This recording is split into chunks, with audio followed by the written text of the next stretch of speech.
My father texted me saying family dinner at 7 tonight, important discussion. He thought I would bring my checkbook to save them from bankruptcy. My mother thought I would bring an apology for outshining her golden child. Instead, I walked into that dining room with a bottle of cheap wine in my left hand and my father's tax returns from 2015 in my right hand. They did not know that the $5,000 he gave me 10 years ago, the money he now claims entitles him to half my company, was declared to the IRS as a charitable donation to a needy relative. Tonight, I was not there to save them. I was there to show them exactly what their greed cost.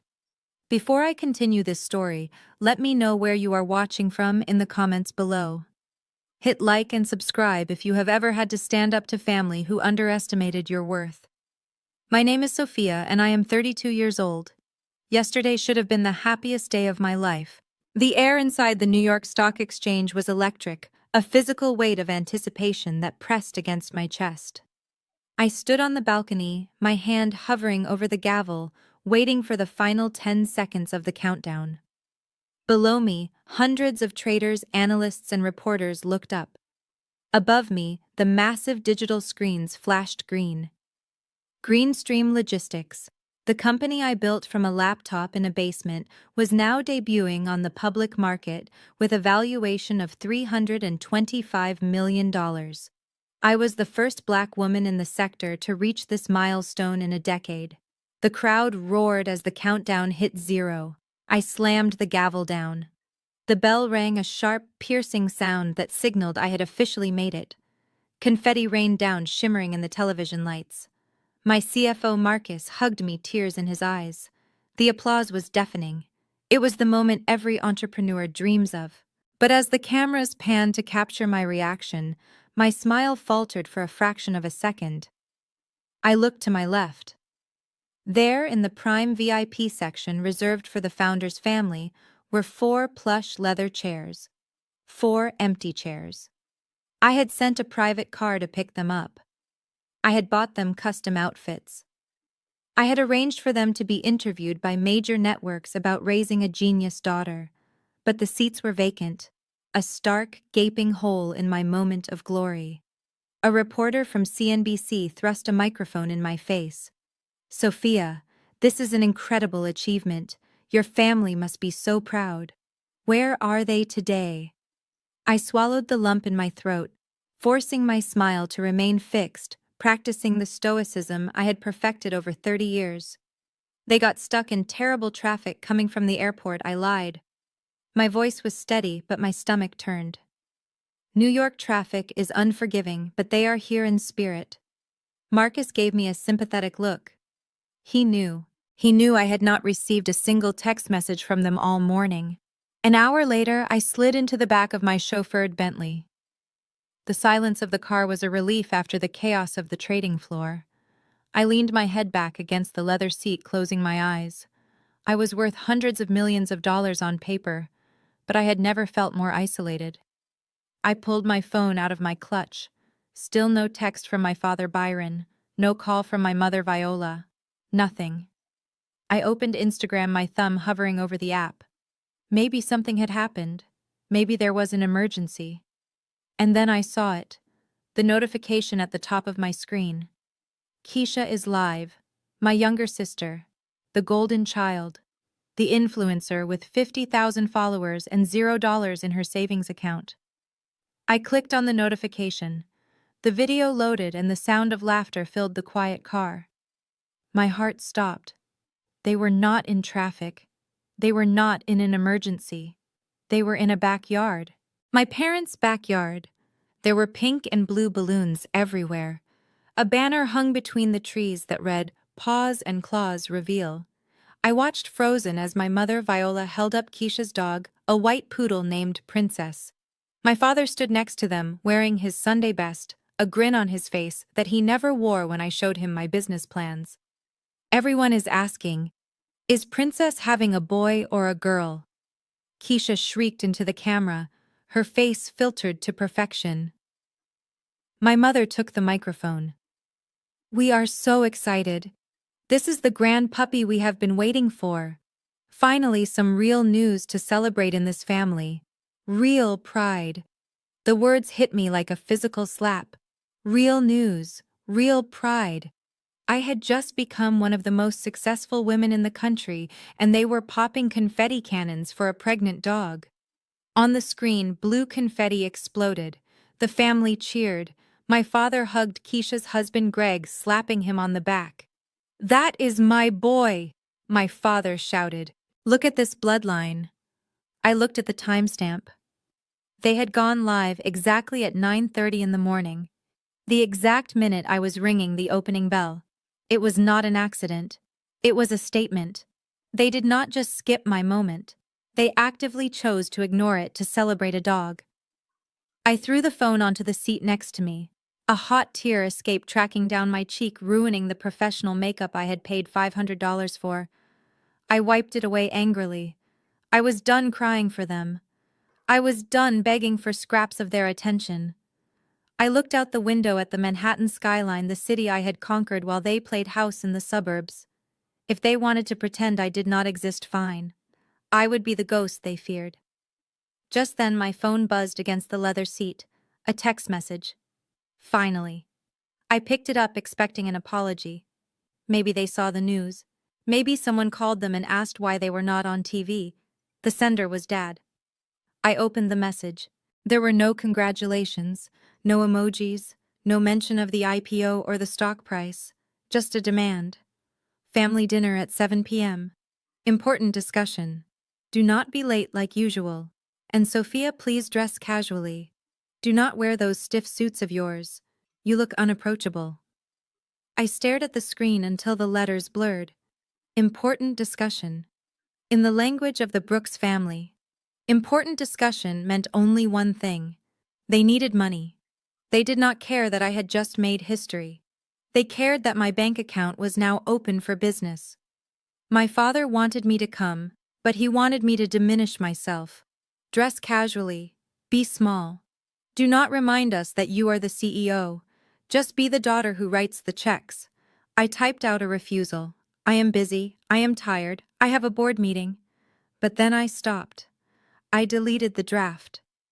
A cold, sharp anger replaced the sadness in my chest. If I didn't go, they would spin the narrative. They would tell everyone I was the arrogant, ungrateful daughter who abandoned them. They would play the victim, and Keisha would cry about it on her next live stream. No. I needed to end this. I needed to close this chapter, not with a text, but with a period. Driver.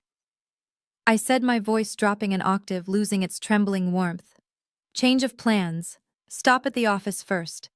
I need to pick up a file from my safe. The driver nodded, catching my eyes in the rearview mirror. He saw the shift. He saw the moment the grieving daughter died, and the ruthless CEO took over. I looked at my father's text one last time. Important discussion. Oh, it would be important, all right. I was going to bring something to the table that would ruin their appetites forever. I put the phone away and fixed my posture. The crying was over. The audit was about to begin. To understand why I walked into that dinner with a nuclear weapon in a manila folder, you have to understand the specific flavor of humiliation my father preferred. He did not just say no to you, he made you beg, and then he made you wish he had refused. As my driver navigated the chaotic streets of Manhattan toward my office to retrieve the file, my mind drifted back 10 years. The leather seats of the Bentley faded away, replaced by the cold, hard linoleum of my parents' kitchen in Philadelphia. It was the summer of 2014. The air in the kitchen always smelled of lemon polish and simmering resentment. I had just graduated from Howard University magna cum laude. I was 22, full of fire, holding a business plan that was wrinkled from me gripping it too tight. I stood across the granite island from my father Byron. He was polishing his golf clubs, a rhythmic, dismissive sound that filled the silence. My mother Viola was at the stove, pretending to stir a pot of greens, but listening to every word. And Keisha, my 19-year-old sister, was sitting at the table, scrolling on her phone, smirking before I even opened my mouth. Dad. I started, my voice trembling slightly. I need $5,000 just to buy the first truck and secure the permit. I have the contracts lined up. I have the route planned. I can pay you back in 6 months with 10% interest. Byron stopped polishing. He slowly lifted his head, his eyes scanning me with a look of profound disappointment. He did not look at the business plan. He looked at my work boots. He looked at my braided hair. He looked at the grease stain on my shirt from where I had been inspecting a junkyard earlier that day. "Let me get this straight, Sophia," he said, his voice low and dangerous. "I spent $50,000 sending you to Howard, the Mecca, a place for doctors, lawyers, and politicians. And you come back to my house looking like a field hand asking me to fund a garbage route. It is not garbage, Dad," I pleaded, placing the plan on the counter. "It is logistics. It is recycling supply chain management. We take food waste from restaurants and divert it to compost facilities before it hits the landfill. It is green energy. It is the future." "It is trash," he spat back, slamming the rag onto the counter. "You are a glorified trash collector. Do you know how embarrassing it is? Deacon Thomas asked me yesterday what my brilliant daughter is doing. I had to lie. I had to tell him you are consulting. I could not tell him you are driving a truck full of rotting vegetables." My mother chimed in from the stove, not turning around. "She just wants attention, Byron. She knows Keisha is dating a pre-med student, so she has to do something dramatic to stand out, even if it is smelling like a dumpster." Keisha giggled. It was a sharp, cruel sound. "Imagine dating Sophia," she said without looking up. "You go in for a kiss and she smells like old cabbage. Gross." I felt the tears pricking my eyes, but I swallowed them down. I could not afford to cry. I needed that money. I had maxed out my credit cards. I had sold my car. This 5,000 was the bridge between failure and survival. "Dad, please," I whispered, hating myself for the desperation in my voice. "I believe in this. I just need a chance. I will never ask you for anything again."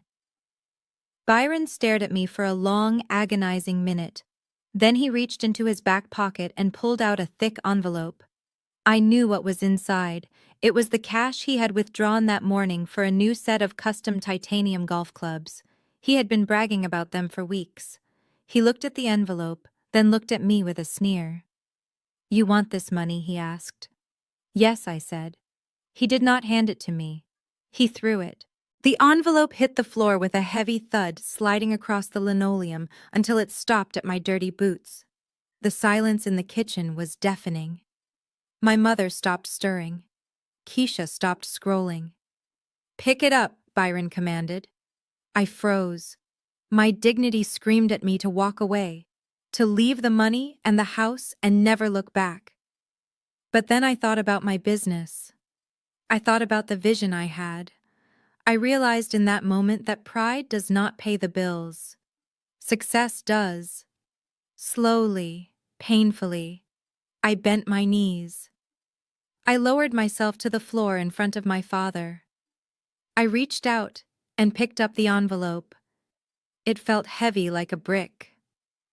There Byron said, a satisfied smirk playing on his lips. "That is where you belong, scrounging on the floor." But he was not done. As I stood up, clutching the money to my chest, he opened a drawer and pulled out a piece of notepad paper and a pen. He slammed them onto the counter. "I am not a fool, Sophia," he said. "I know you will fail. And I do not want you coming back here in 6 months claiming this was a loan or that you owe me equity. I want a tax write-off, not a bad debt." He pointed at the paper. "Write this down." I took the pen, my hand shaking. "What do you want me to write?" "Write that this $5,000 is a charitable gift from Byron Brooks to his indigent daughter, Sophia Brooks. Write that it is for humanitarian aid. Write that there is no expectation of repayment and no exchange of goods or services. Write that you are a charity case." My blood ran cold.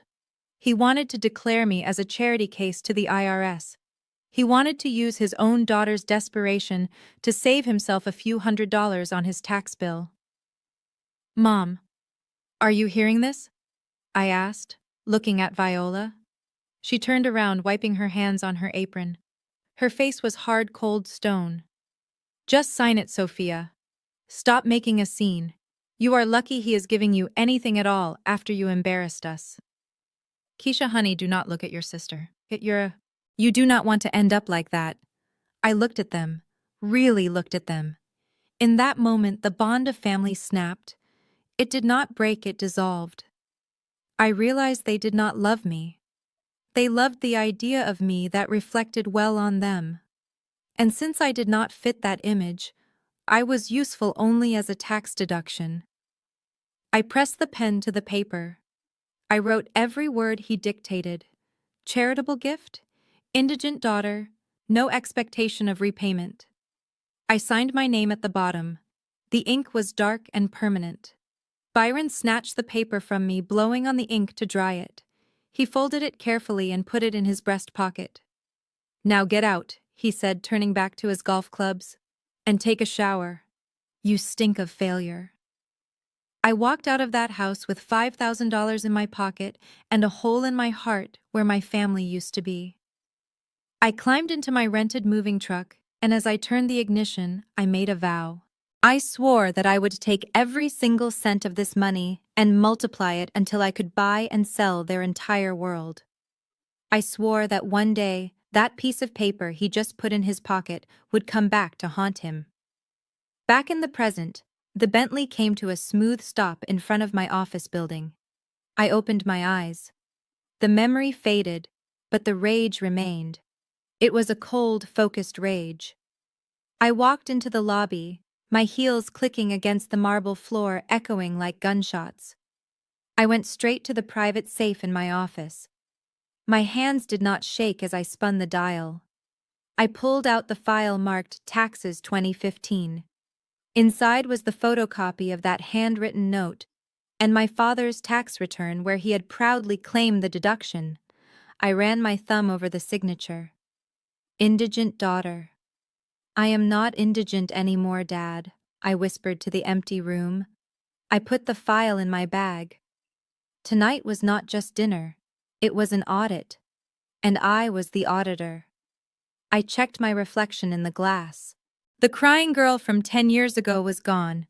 The CEO was here, and she was hungry. The drive from my office in Manhattan to my parents' house in the suburbs of Philadelphia usually took about 45 minutes, but today it felt like crossing into a different dimension. I watched the skyline fade in my rearview mirror, the steel and glass monuments to ambition replaced by the sagging porches and manicured lawns of the neighborhood where I grew up. My driver navigated the Bentley Flying Spur through the familiar streets. This car was a masterpiece of engineering, a $300,000 sanctuary of hand-stitched leather and silence. It was the only place I felt safe. As we turned onto Maple Street, I saw the house.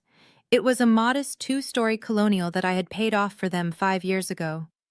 I paid the mortgage, the property taxes, and the landscaping bills, yet I was treated like a tenant who was late on rent. My stomach tightened, not with nerves, but with the cold anticipation of a soldier entering enemy territory. My driver slowed down, preparing to pull into the long driveway. But before he could turn the wheel, a figure stepped out from the garage, blocking the path. It was Greg, my brother-in-law. He was wearing a polo shirt that was too tight around the middle and holding a beer bottle like it was a scepter. He waved his arms frantically, signaling us to stop. My driver glanced at me in the rearview mirror, confused. I sighed. "Roll down the window, please." The glass slid down silently. Greg sauntered over, a smug grin plastered on his face. He leaned down, resting his arm on the door of my pristine car, leaving a smudge of condensation from his beer. "Whoa there, Sophia," he said, his voice loud and performative. "Where do you think you are going?" "I am coming to dinner, Greg," I said, keeping my voice level. "Move out of the way." He chuckled, shaking his head. "Cannot do that. The driveway is reserved for VIPs tonight. We have important guests coming. The pastor, your aunts. We need the space close to the door for them. You will have to park on the street." I stared at him. Behind him I could see his leased BMW 3 Series parked diagonally, taking up 2 spots. Next to it was Keisha's rusted SUV. There was plenty of room. "Greg," I said slowly, "my car is worth more than this entire zip code. I am not parking it on the street under that oak tree that drops sap." He shrugged, taking a sip of his beer. "House rules, Sophia. Dad said VIP parking only. Since you are just family, you can walk a few extra steps. It will be good for you. You spend too much time sitting in offices anyway." I looked at his face. The pettiness was breathtaking. He enjoyed this. He enjoyed making the CEO of a multi-million-dollar company park on the street like a delivery driver. He wanted to exert power because in the real world, he had none. "Fine," I said. I signaled my driver to back up. We parked 3 houses down under a flickering street lamp. As I stepped out of the car, clutching the manila folder with the tax returns against my chest, I told my driver to go grab dinner and come back in 2 hours. I smoothed down my suit and began the long walk to the front door. The evening air was humid and sticky. By the time I reached the porch, I could hear laughter coming from inside. They were already celebrating. I took a deep breath and opened the door. The smell hit me first: pot roast and cheap perfume. The foyer was crowded with coats. Standing in the living room archway was my mother, Viola. She was holding a glass of champagne, looking flustered and excited. When she saw me, her smile faltered just for a second before she rearranged her face into a mask of maternal criticism. "You are late," she said instead of hello. "I am on time, Mom. It is exactly 7. She looked me up and down, her eyes narrowing as they swept over my outfit. I was wearing a charcoal gray Loro Piana suit. It was cashmere tailored to perfection, costing more than her wedding ring. It whispered power and elegance. To my mother, however, it screamed rejection of her ideals. "Sophia," she sighed, shaking her head, "we are having a celebration. Could you not have worn something nicer?" "This is nice, Mom. It looks like a man's suit," she said, reaching out to pick a piece of invisible lint off my shoulder. "Look at Keisha. She knows how to dress like a lady." I looked past her. Keisha was lounging on the sofa wearing a neon pink dress from Fashion Nova that was 2 sizes too small. It was flashy, revealing, and covered in sequins that caught the light aggressively. She looked like a reality TV star wannabe. "Keisha looks festive," I said diplomatically. "She looks happy," Viola corrected me. "She looks like a woman who has a husband to dress for." "You look like you are going to a funeral. Or a court hearing." I tightened my grip on the folder. "A court hearing is closer than you think, Mom," I thought to myself. I walked past her into the living room. The television was on, mounted above the fireplace. It was tuned to CNBC. My heart skipped a beat. The anchor was speaking excitedly, and a graphic with my face on it was displayed on the screen. The headline read, "Greenstream Logistics Smashes IPO Expectations. Valuation hits $325 million. For a split second, I thought maybe they were watching it. Maybe they were waiting for me to walk in so they could cheer. Maybe I had misjudged them. My father Byron was sitting in his recliner, the throne from which he judged the world. He was holding the remote. He looked at the screen where my face was beaming in high definition.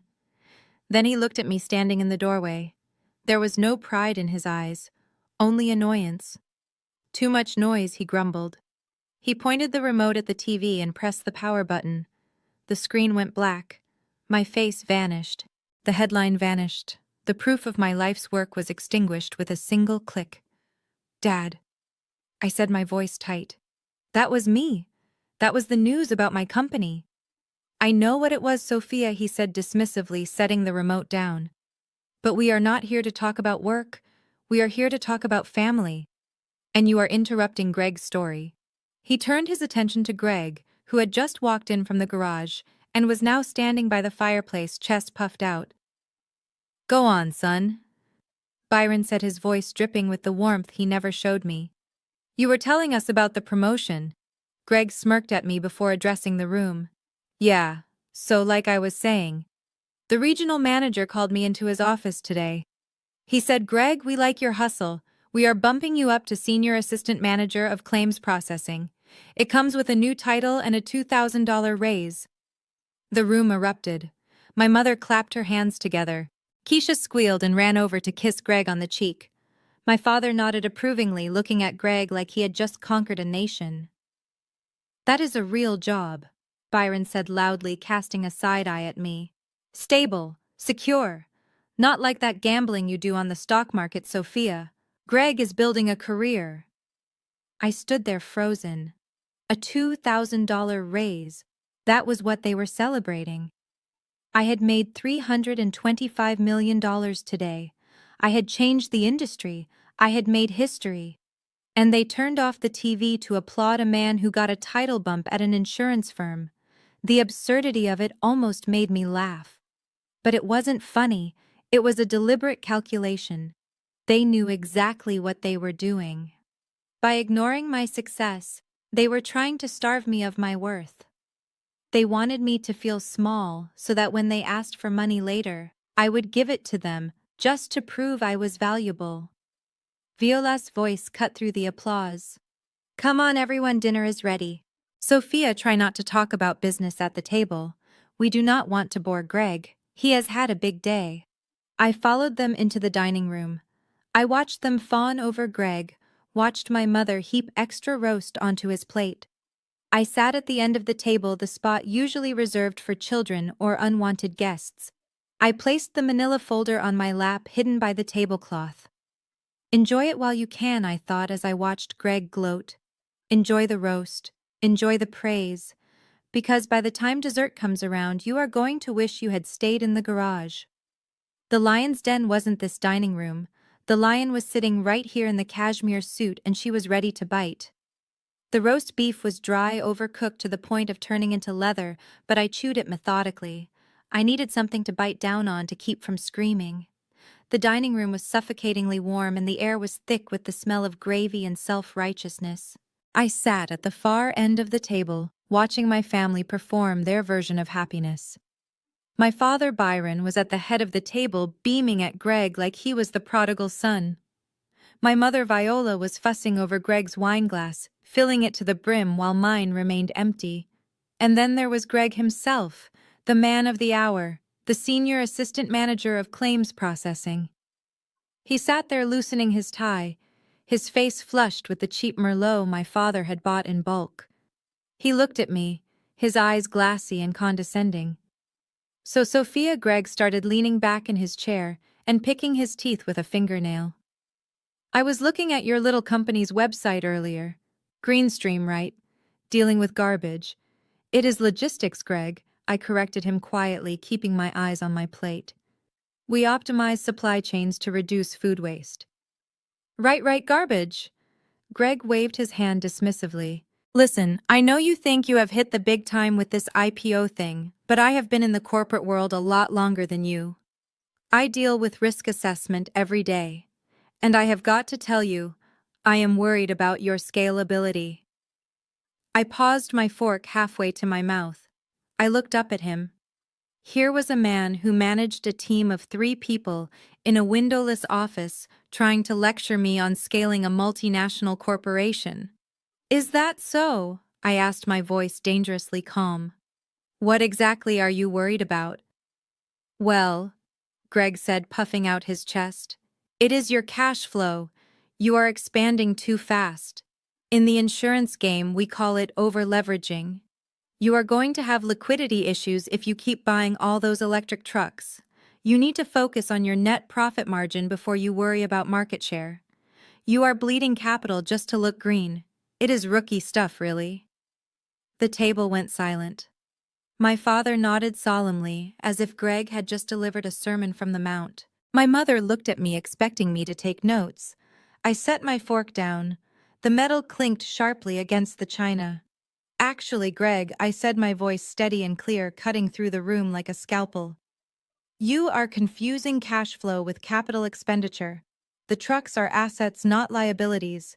We amortize them over 10 years, which actually gives us a significant tax advantage. And as for liquidity, we just raised $300 million in the public market. We have enough cash on hand to buy your entire insurance firm 6 times over and still have money left for lunch. It is called EBITDA Greg. Earnings before interest taxes, depreciation, and amortization. Maybe you should look it up before you try to give financial advice to a CEO. The silence that followed was not respectful, it was stunned. Greg's face turned a deep shade of crimson. His mouth opened and closed like a fish out of water. He looked at my father for backup. My mother slammed her hand down on the table, making the silverware jump. Sophia Viola hissed, her eyes flashing with anger. "Do not be so rude. I am not being rude." "Mom," I said, "I am being accurate." He is using terms he does not understand to critique a business he knows nothing about. He is a manager. "Sophia," my mother snapped. "He knows what he is talking about. You always have to be the smartest person in the room, don't you? You always have to make men feel small. It is ugly, Sophia. It is why you are still single. A woman should know when to listen and let a man lead the conversation. You are embarrassing yourself trying to act like a know-it-all." I felt the blood rushing to my ears. I was the one embarrassing myself. I had built an empire from nothing. I had just rung the bell at the New York Stock Exchange. And here I was being told to shut up and listen to a man who probably needed a calculator to figure out a 15% tip. Keisha, sensing the tension and wanting to twist the knife, leaned forward. She reached under her chair and pulled out a handbag, placing it heavily on the table. It was a beige shoulder bag covered in the interlocking G logo of Gucci. She patted it affectionately, making sure the gold hardware caught the light from the chandelier. "Mom is right, Sophia," Keisha said, her voice sugary sweet, but laced with venom. "You are so obsessed with your little business numbers, you forget what is really important in life. Look at this. Greg bought this for me to celebrate his promotion." She pushed the bag toward the center of the table. "It is a Gucci Marmont," she announced proudly. "Real Italian leather. $2,000. Greg said I deserve the best because I support him. That is what a real man does, Sophia. He provides. He buys his wife luxury. He does not ask her to work in a landfill." I looked at the bag. I looked at it with the trained eye of a woman who owned closets full of authentic vintage couture. I saw the stitching on the strap, which was slightly uneven. I saw the gold finish on the logo, which was a shade too yellow, too brassy. I saw the lining peeking out from the zipper, which was a cheap polyester blend instead of the microfiber suede Gucci used. It was a fake. A good fake, maybe a Canal Street special, but a fake nonetheless. Greg shifted uncomfortably in his seat, taking a large gulp of wine. He knew, I knew. "It is beautiful, Keisha," my mother cooed, reaching out to stroke the bag. "See, Sophia, this is what success looks like. A husband who spoils you. Not some lonely apartment and a bank account full of virtual money." "Virtual money." Keisha laughed, echoing her. "Exactly. Your stocks are just numbers on a screen, Sophia. They could disappear tomorrow. This bag is real. This is an investment. Greg is building a legacy for us." "What are you building besides a pile of trash?" I looked at Keisha's smug face. I looked at the fake bag sitting on the stained tablecloth. I looked at Greg, who was avoiding my gaze. They were so proud of their illusion.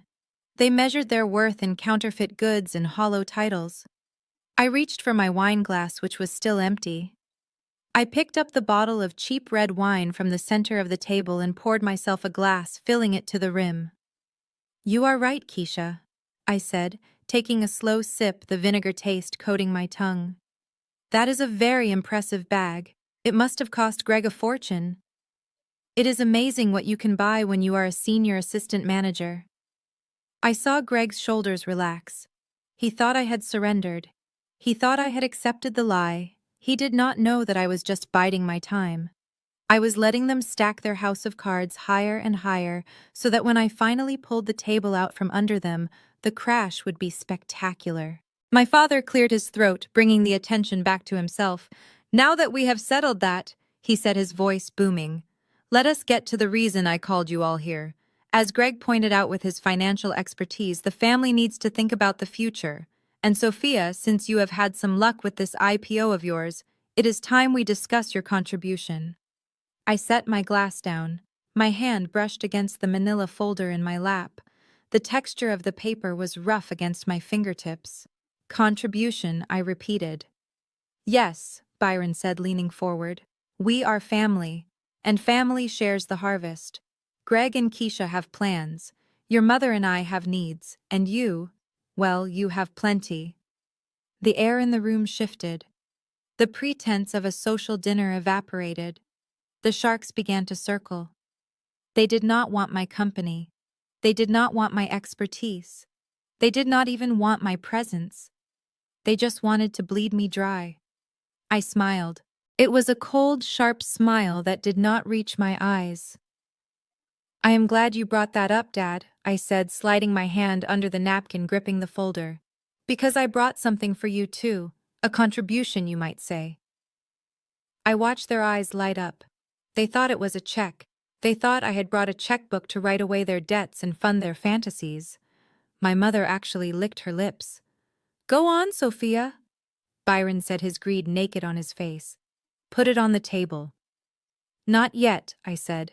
First, I want to hear the number. How much do you think you are entitled to? Greg pulled out a calculator from his pocket. He had come prepared. He started punching in numbers, the clicking sound echoing in the silent room. Well, looking at your valuation and factoring in the initial seed money Dad provided, plus interest and emotional damages for the years you were distant. He looked up, a triumphant grin on his face. We figure 40% is fair. That is roughly $130 million. I did not blink. $130 million. For $5,000 of charity money. I looked at my father. Is that the number you want, Dad? Byron nodded. It is only fair, Sophia. I made you. I invested in you when no one else would. Now it is time to pay the piper. I nodded slowly. I reached under the table and lifted the folder. Okay, I said. Let us talk about that investment. My father reached into the inner pocket of his dinner jacket with the slow, deliberate movement of a magician preparing for his final trick. The room went silent. Even the clinking of silverware stopped. He withdrew a piece of paper that was folded into a small, tight square. It was yellowed with age, the edges fraying slightly. He placed it in the center of the table next to the centerpiece of plastic flowers and smoothed it out with his large, calloused hand. I recognized it immediately. I did not need to lean forward to see the jagged handwriting or the grease stain on the corner. It was the note. The note I had signed on my knees on the kitchen floor 10 years ago. The note that declared me a charity case. But as my father looked at it now, he did not see a receipt for a tax deduction. He saw a lottery ticket. He cleared his throat, adjusting his glasses. You remember this, Sophia? He asked, his voice dripping with a sickly sweetness. I remember, I said, my eyes fixed on the paper. Good, he said, because I think we have had a misunderstanding about what this document represents. You see, 10 years ago, when you came to me begging for money, I did not just give you cash. I gave you a lifeline. I gave you seed capital. In the business world, they call that being an angel investor.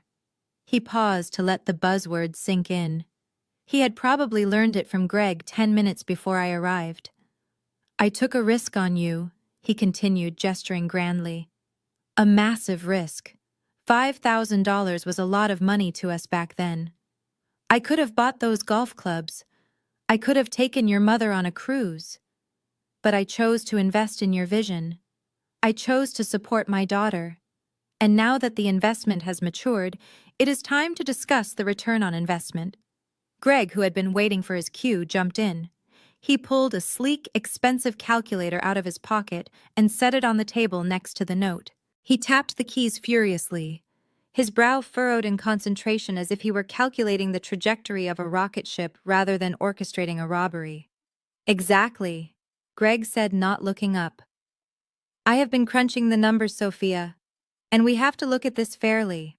Byron was the first money in. In Silicon Valley terms, that is the pre-seed round. That equity is the most expensive because the risk of failure is practically 100%. He looked up at me, a smug grin plastered on his face. Now, normally an early investor like that would get a significant chunk of the company. Greg explained, his voice taking on that mansplaining tone again. Plus, we have to factor in inflation. We have to factor in the opportunity cost of that $5,000 over a decade. And most importantly, we have to factor in the emotional support fee. The family brand. The fact that you are a Brooks. That name opens doors, Sophia. I stared at him. The name Brooks had opened exactly 0 doors for me. In fact, I had spent the first 3 years of my business trying to distance myself from my father's reputation as a hardliner at the post office. So Greg continued, his fingers flying over the calculator buttons. Based on your valuation of $325 million and applying a standard venture capital multiplier for a founding investor plus accrued interest. He hit the equals button with a dramatic flourish. We believe a 40% stake is fair. The number hung in the air. 40%. I did the math in my head instantly. 40% of $325 million. $130 million, I whispered. Greg nodded enthusiastically. Give or take a few thousand. But let us call it around 130. It is a fair price, Sophia. It leaves you with the majority control. You still get to be the boss. But your family gets their rightful share of the pie. My mother gasped. She brought her hand to her chest, her eyes wide and glittering with greed. $130 million. She whispered the words like a prayer. Think of what we could do with that, Viola, Keisha said, grabbing her mother's hand. We could buy that estate in the Hamptons, the one with the private beach. I could finally launch my lifestyle brand properly. No more fake bags. I could have a real atelier in Paris. And the church, my father added, his eyes looking toward the ceiling. I could build a new wing for the church. The Byron Brooks Community Center. Think of the legacy, Sophia. They were already spending it. They were already living in the mansion, driving the cars, cutting the ribbons. They had completely bypassed reality and moved straight into a fantasy where my hard work was their winning lottery number. I looked at them. I looked at their eager, hungry faces. I looked at the yellowed piece of paper on the table. And then I felt something bubbling up in my chest. It started as a low rumble of vibration in my diaphragm. It moved up my throat, hot and uncontrollable. I started to laugh. It was not a polite laugh. It was not a chuckle. It was a loud, harsh barking sound that erupted from me with violence. I threw my head back and laughed until my ribs ached. I laughed until tears squeezed out of the corners of my eyes. It was the laughter of someone who had stared into the abyss of human absurdity and found it hilarious. The room went dead silent. My father's smile vanished. Greg stopped tapping on his calculator. My mother looked terrified. Sophia, Viola said, her voice trembling. What is so funny? I gasped for air, wiping a tear from my cheek. I looked at them, shaking my head. You, I gasped. You are funny. This whole scene is funny. I stood up slowly, placing my hands flat on the table. I leaned forward, looming over the dinner plates and the fake Gucci bag and the yellowed note. $130 million. I said, my voice dropping to a terrifying whisper. You think you are entitled to $130 million because you threw $5,000 at me to make me go away. It was an investment, my father stammered, losing his confidence. It was hush money, I snapped, slamming my hand down on the table. You told me I stank of failure. You told me to write that I was a charity case so you could save money on your taxes. You did not believe in me. You bet against me. And now that I have won, you want to cash in a ticket you threw in the trash. I picked up the yellowed note. You call this an angel investment, I asked. I call it a receipt for my dignity. I sold my pride for this money. I crawled for this money.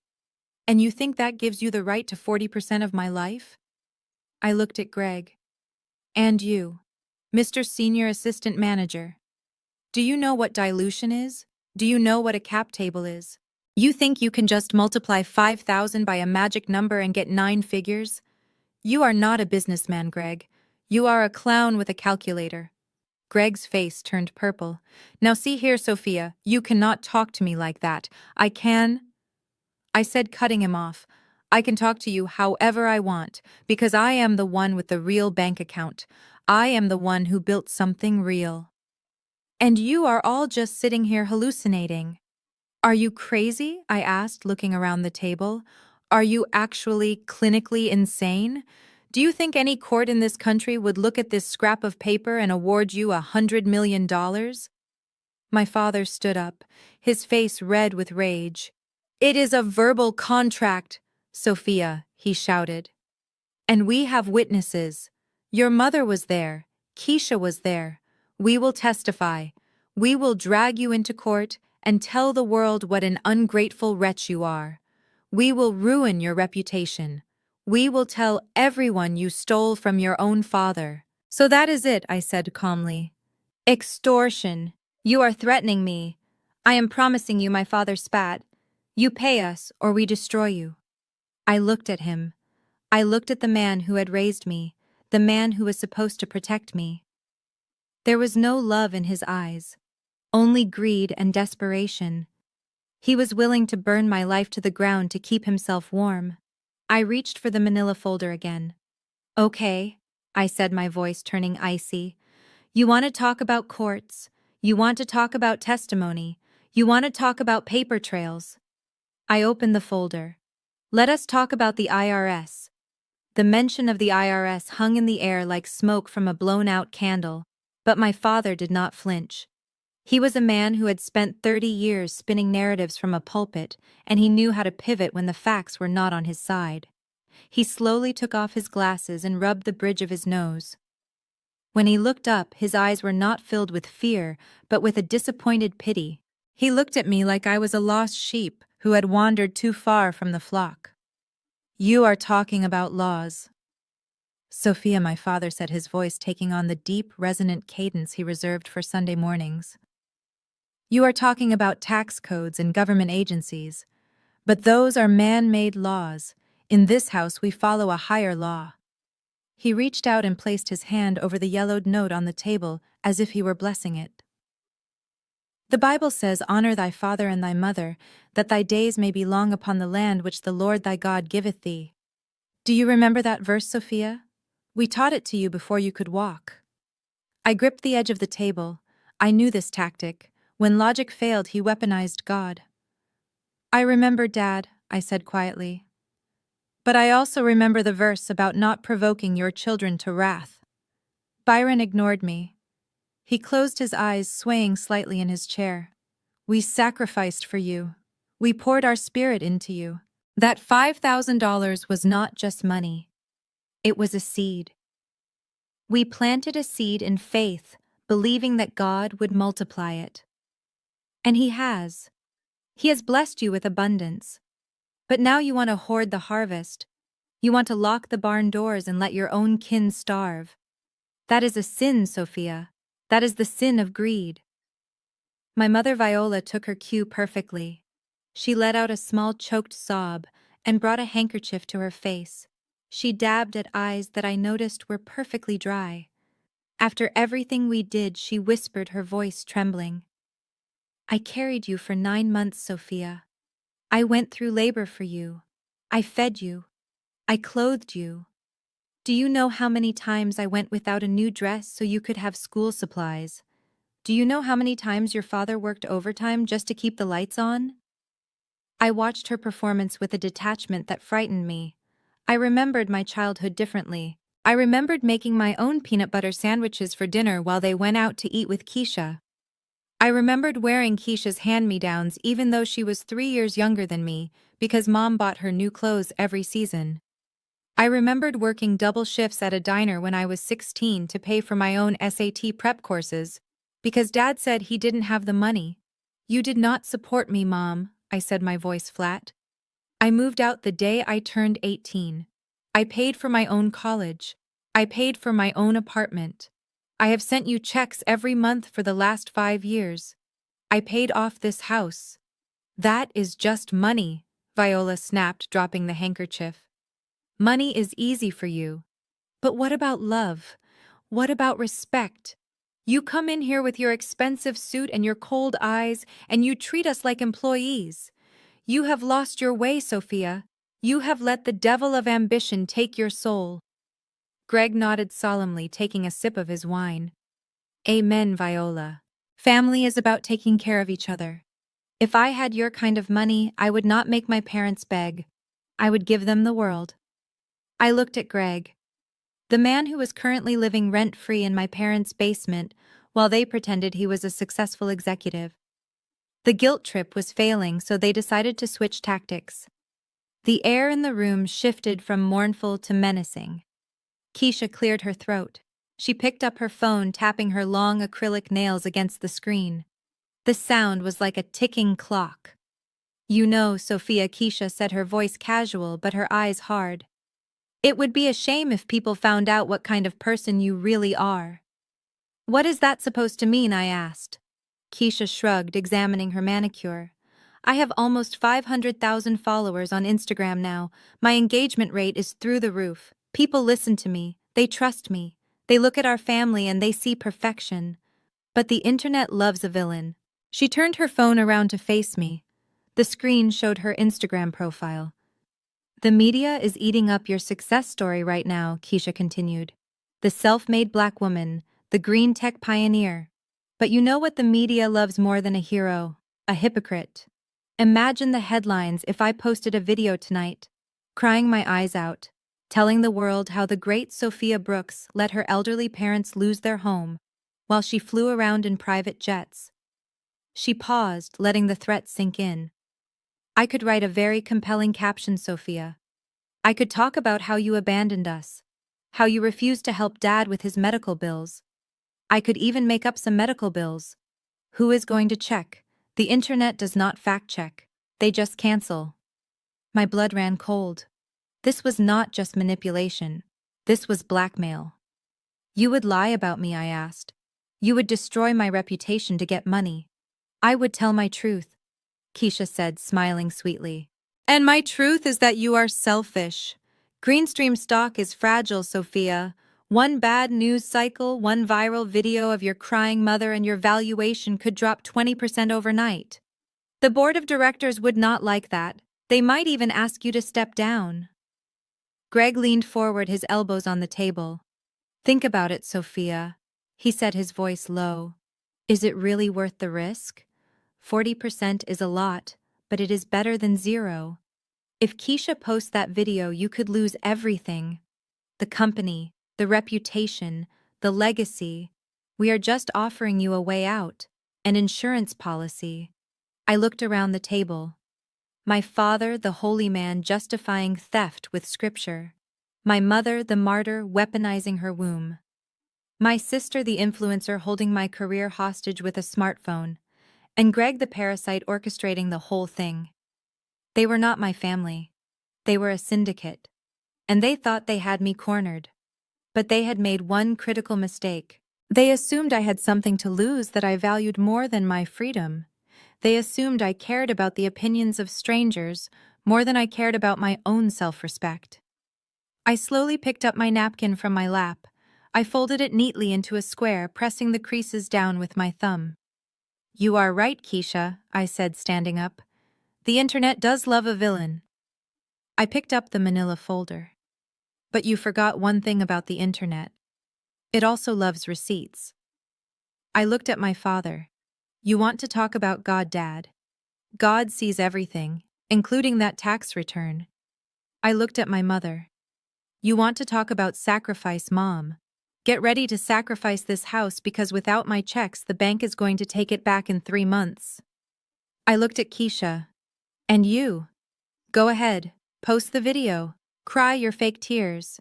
But remember that defamation is a lawsuit, and unlike you, I can afford the best lawyers in the country. I will not just sue you, Keisha.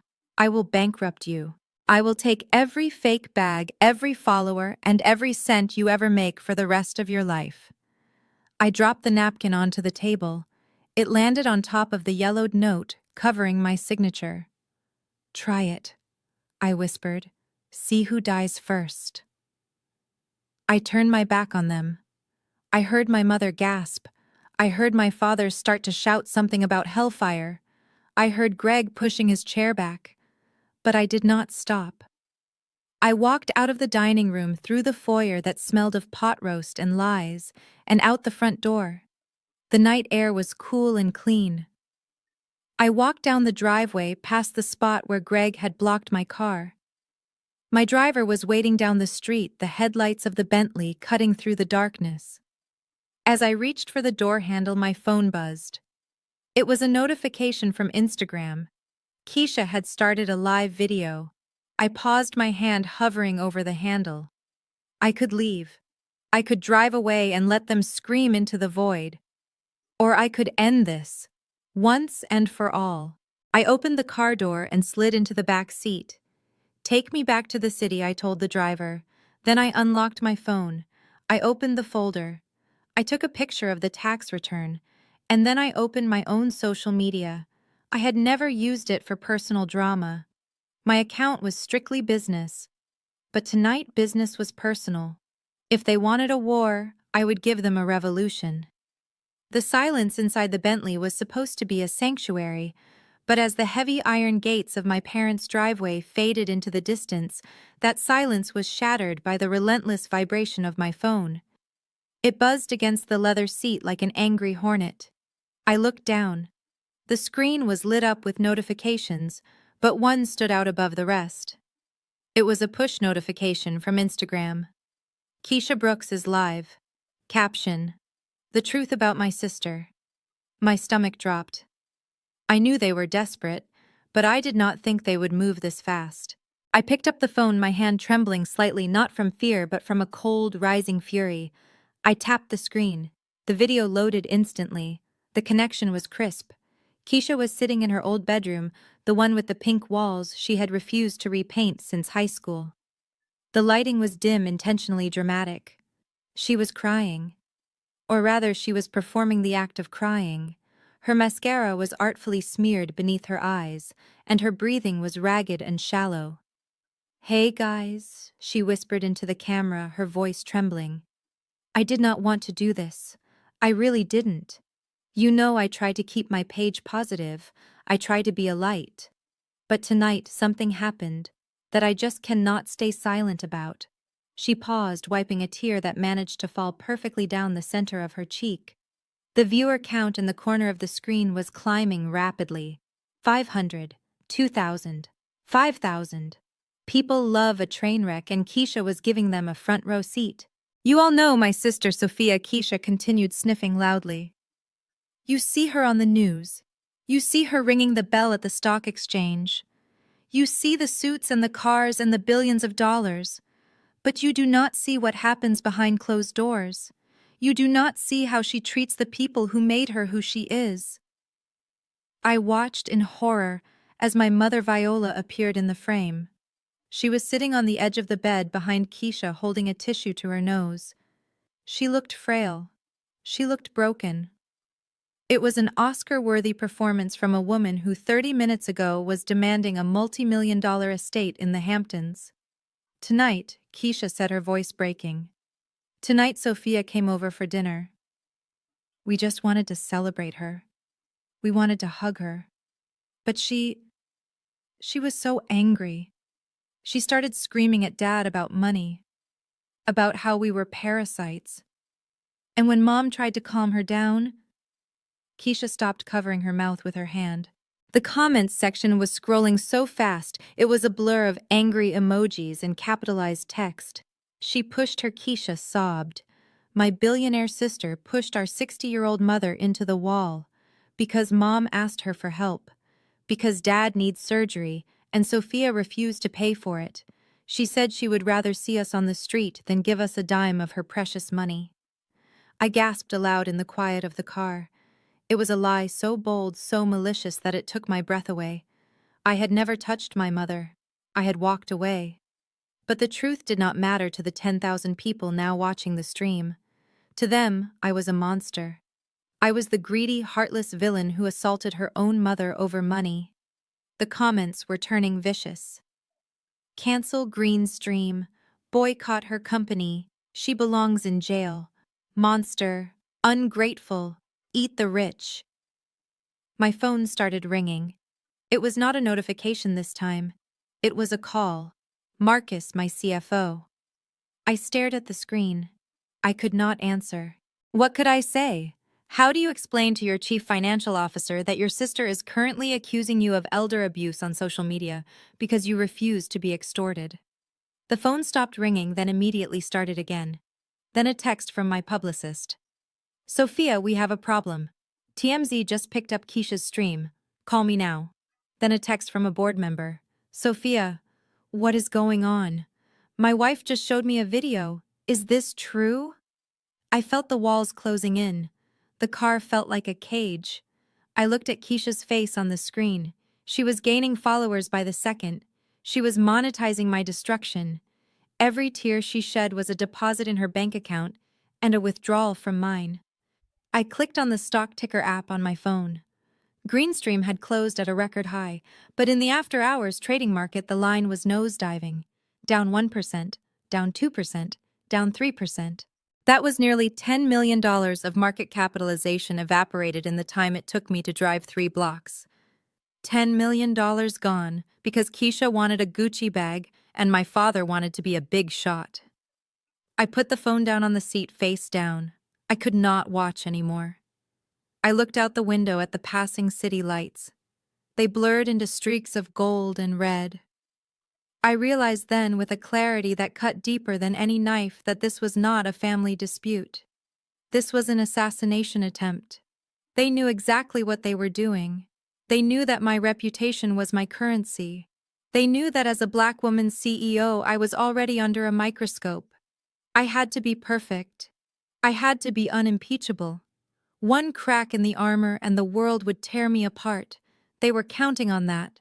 They were counting on the fact that the board would panic, that the investors would flee, that I would be so terrified of losing my company that I would write the check just to make it stop. They did not want to love me. They did not even want to be in my life. They wanted to harvest me. To them, I was not a person. I was a crop. And since I refused to be harvested willingly, they were burning the field. My phone rang again. It was Marcus again. I took a deep breath. I picked up the phone. I had to be the CEO now. The daughter was dead. She died the moment Keisha pressed the live button. Marcus, I said, my voice steady, though my hand was shaking. Sophia, he sounded panicked. It is a bloodbath. The stock is tanking. We have reporters calling the main line. The hashtag boycott Greenstream is trending on Twitter. You need to issue a statement. You need to deny this. No. Marcus, I said. No statement. Not yet. Sophia. You cannot be silent, he argued. Silence looks like guilt. If you do not say anything, people will believe her. She has bruises, Sophia. She showed a bruise on your mother's arm. I closed my eyes. A bruise. My mother bruised easily.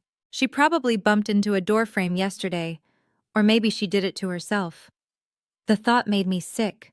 Marcus, listen to me, I said sharply. Do not post anything. Do not engage with the press. If we fight this in the media, we lose. It becomes a he said, she said, and she has the tears. We need to fight this with facts. What facts? Marcus asked.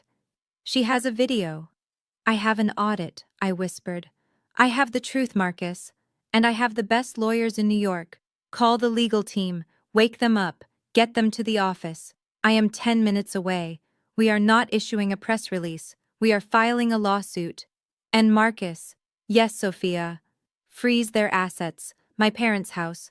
The one I paid for. Check the deed. It is still in my name, technically held in the family trust. Evict them. Sophia. Marcus hesitated. Tonight. Tonight, I said. If they want to cry about being homeless, let us give them a reason to cry for real. I hung up the phone. I looked at the dark screen of my device. The notifications were still rolling in like waves crashing against a shore. Hate mail, death threats, calls for my resignation, Let them come, I thought. Let them scream. My family had started a fire thinking I would burn. They forgot that I was the one who built the chimney. I was not going to burn. I was going to smoke them out. Driver. I said, my voice cold as ice. Drive faster. We have work to do. Dưới đây là phần nội dung tiếng Anh chi tiết cho phần 8, được viết liền mạch, không sử dụng tiêu đề hay ký tự đặc biệt để phù hợp với giọng đọc AI, tập trung vào xung đột pháp lý và cuộc gọi tống tiền.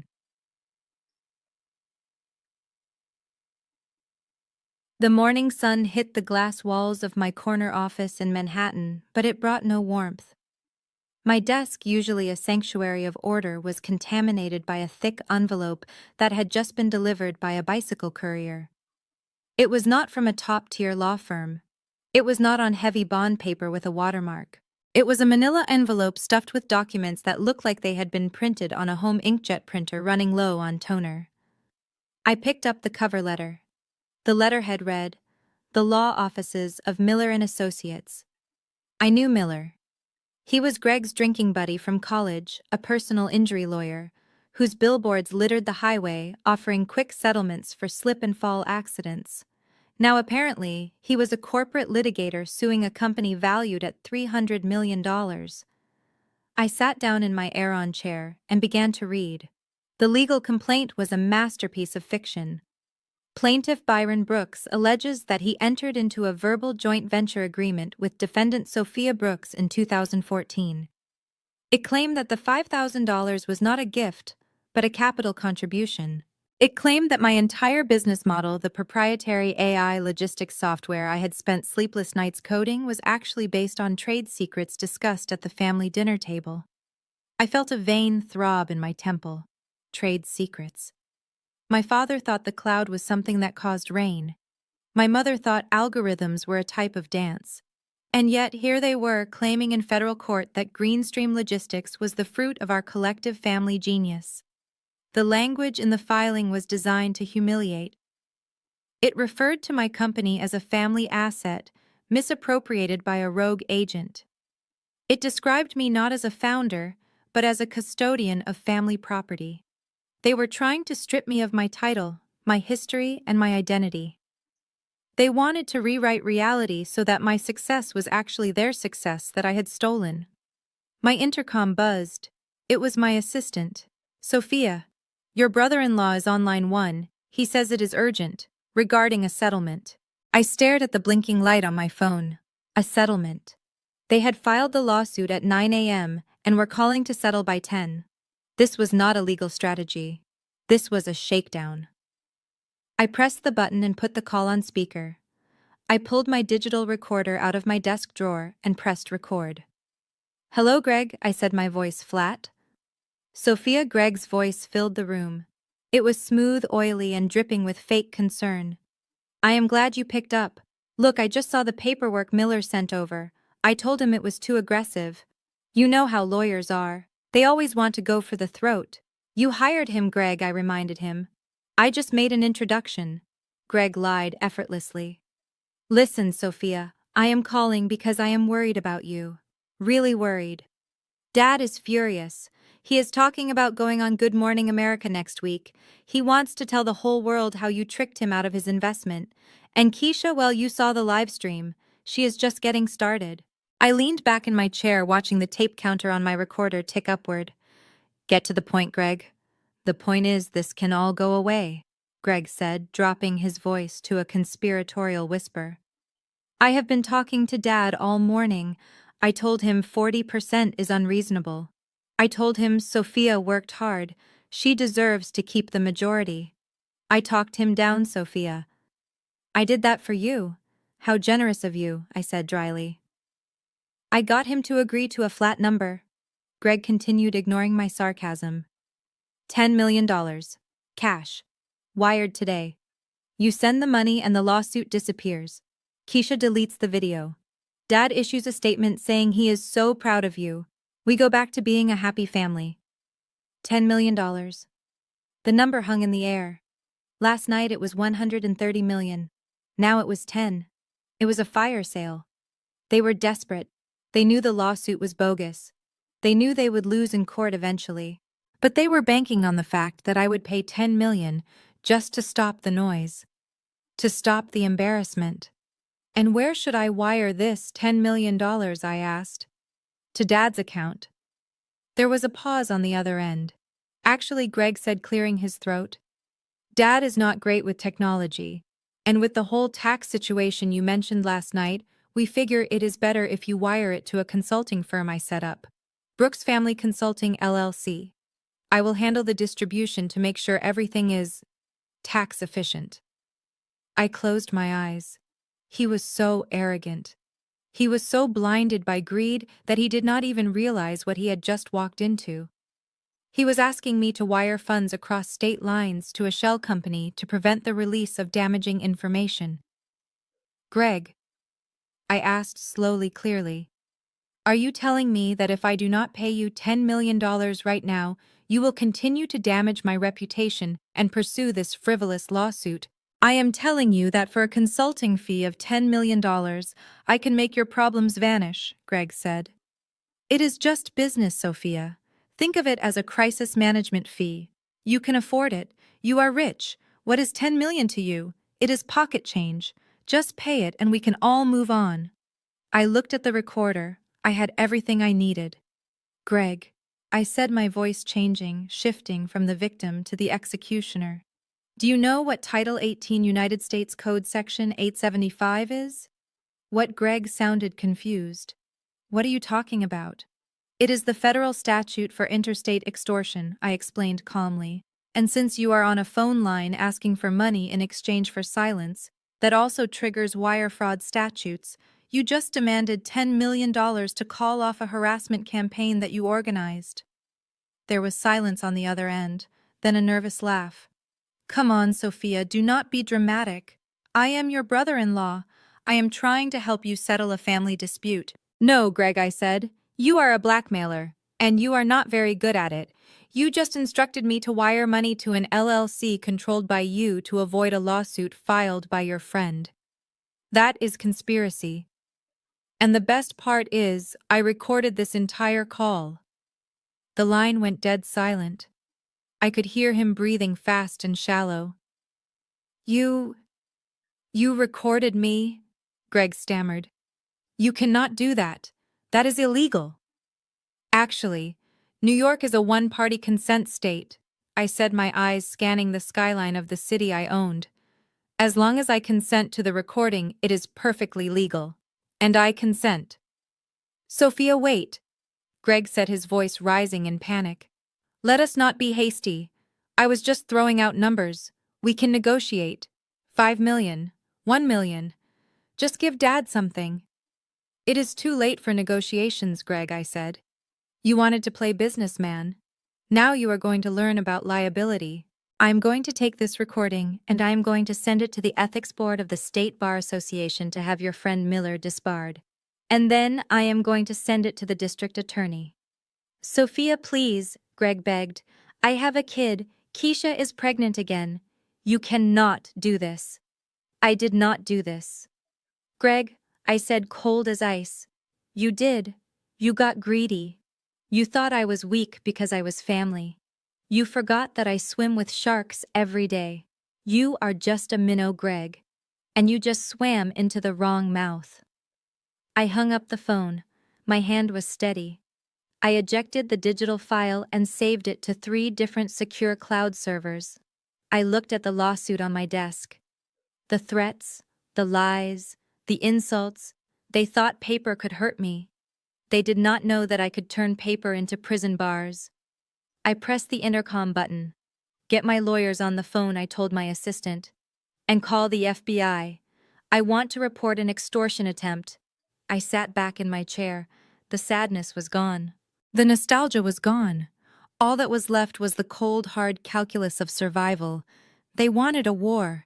I was going to give them an apocalypse. Dưới đây là phần nội dung tiếng Anh chi tiết cho phần 9 được viết liền mạch, không sử dụng tiêu đề hay ký tự đặc biệt để phù hợp với giọng đọc AI. Go. After I saved the recording of Greg attempting to extort me, I did not sit back and wait for their next move. In my world, information is the only currency that matters, and right now I was operating in a deficit. I needed to know exactly why my family had suddenly become so aggressive.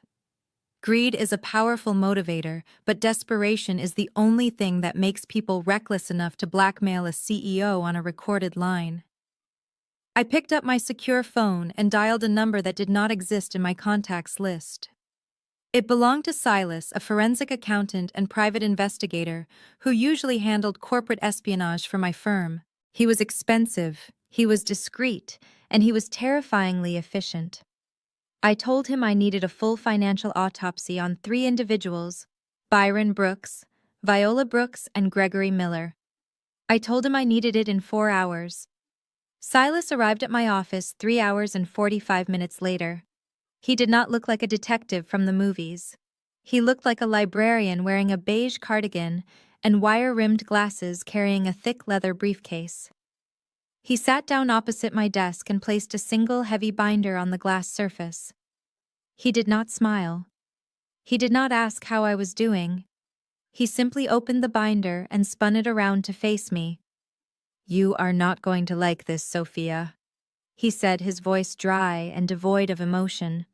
I opened the first tab marked Gregory Miller.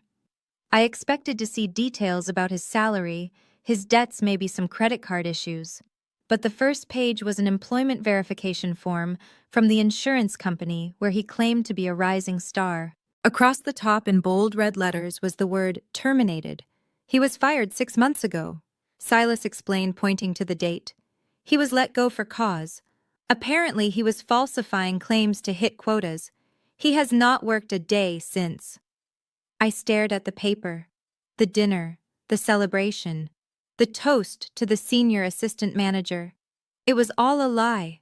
He had sat at my parents' table eating roast beef, drinking wine, and accepting praise for a job he did not have.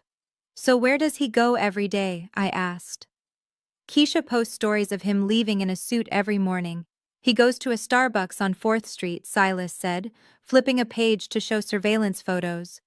"He sits there from 9 to 5 using the free Wi-Fi to play online poker and trade cryptocurrency. He brings a packed lunch." I felt a wave of disgust roll over me. He was playing house, pretending to be the provider while my sister lived in a fantasy world, but that did not explain why he needed $10 million today, or why my parents were involved. I turned to the next tab marked Byron and Viola Brooks. "This is the part that hurts," Silas warned me. I looked at the summary page. My eyes went straight to the property section. The house on Maple Street. The house I grew up in. The house I had paid off for them 5 years ago, writing a check for $200,000 so they could retire debt-free. The status column read, "Pre-foreclosure." I looked up at Silas. "How is this possible? I paid the mortgage off. I have the deed in the trust." "They took out a home equity line of credit 6 months ago," Silas said. "They leveraged the entire value of the property. $350,000. High-interest variable rate. They signed the papers without legal counsel." "And where did the money go?" I whispered, though I was starting to suspect the answer. I turned the page to the bank statements. There were transfers, massive outgoing wire transfers, 50,000, 100,000, 200,000, all sent to an account controlled by Gregory Miller. I felt sick. My father, the man who made me beg for $5,000, had handed over his entire net worth to a liar. Greg convinced them he had an insider tip. Silas explained, his finger tracing the transaction lines. "A new cryptocurrency. Something called Moonrise Coin. He told them he could triple their money in 3 months. He told them it was how he was going to buy Keisha the estate in the Hamptons.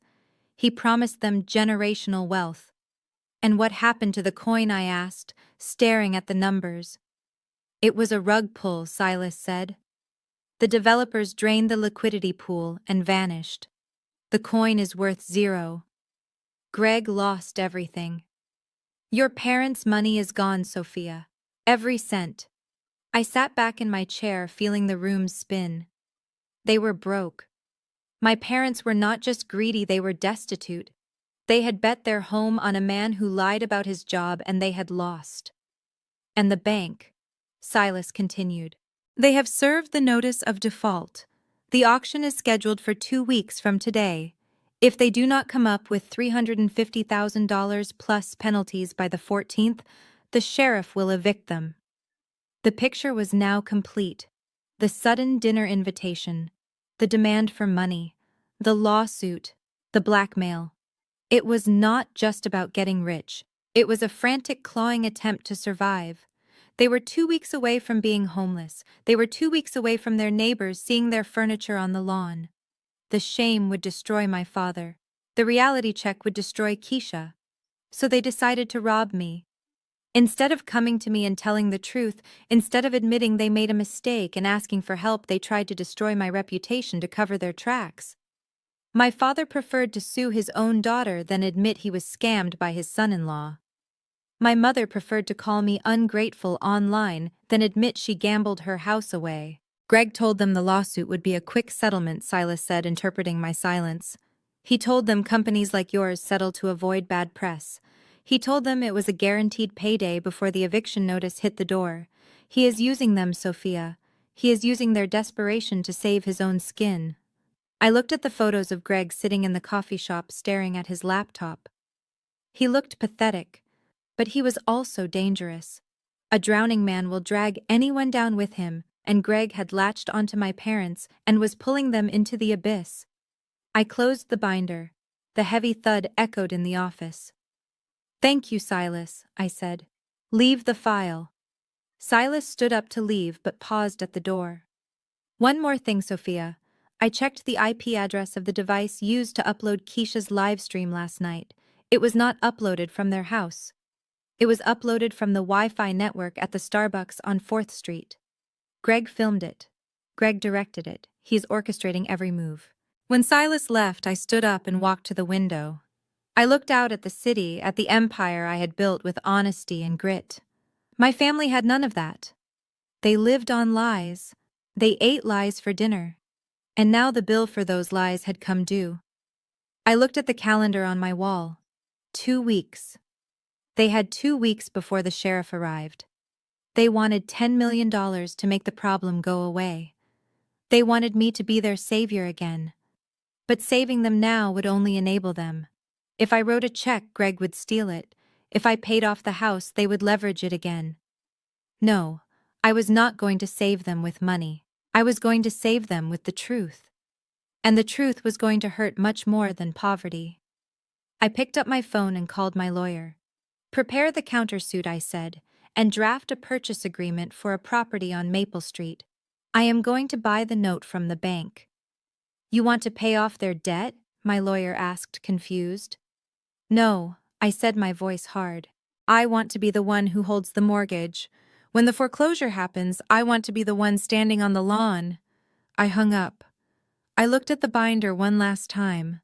Knowledge is power, and I now had the power to crush them or to free them. But first I had to let them think they were winning. I had to let them think their blackmail was working. I needed them all in one room one last time. I sent a text to my father. "Let's meet, tomorrow night. I will bring the check." It was a lie, but it was the only language they understood. The binder Silas left on my glass desk felt heavy, not because of the paper inside, but because of the radioactive secrets it contained. I had already seen the debts. I had seen the gambling losses. I had seen the lies about Greg's employment. But Silas had told me the real weapon was in the back under the tab marked Taxes 2014.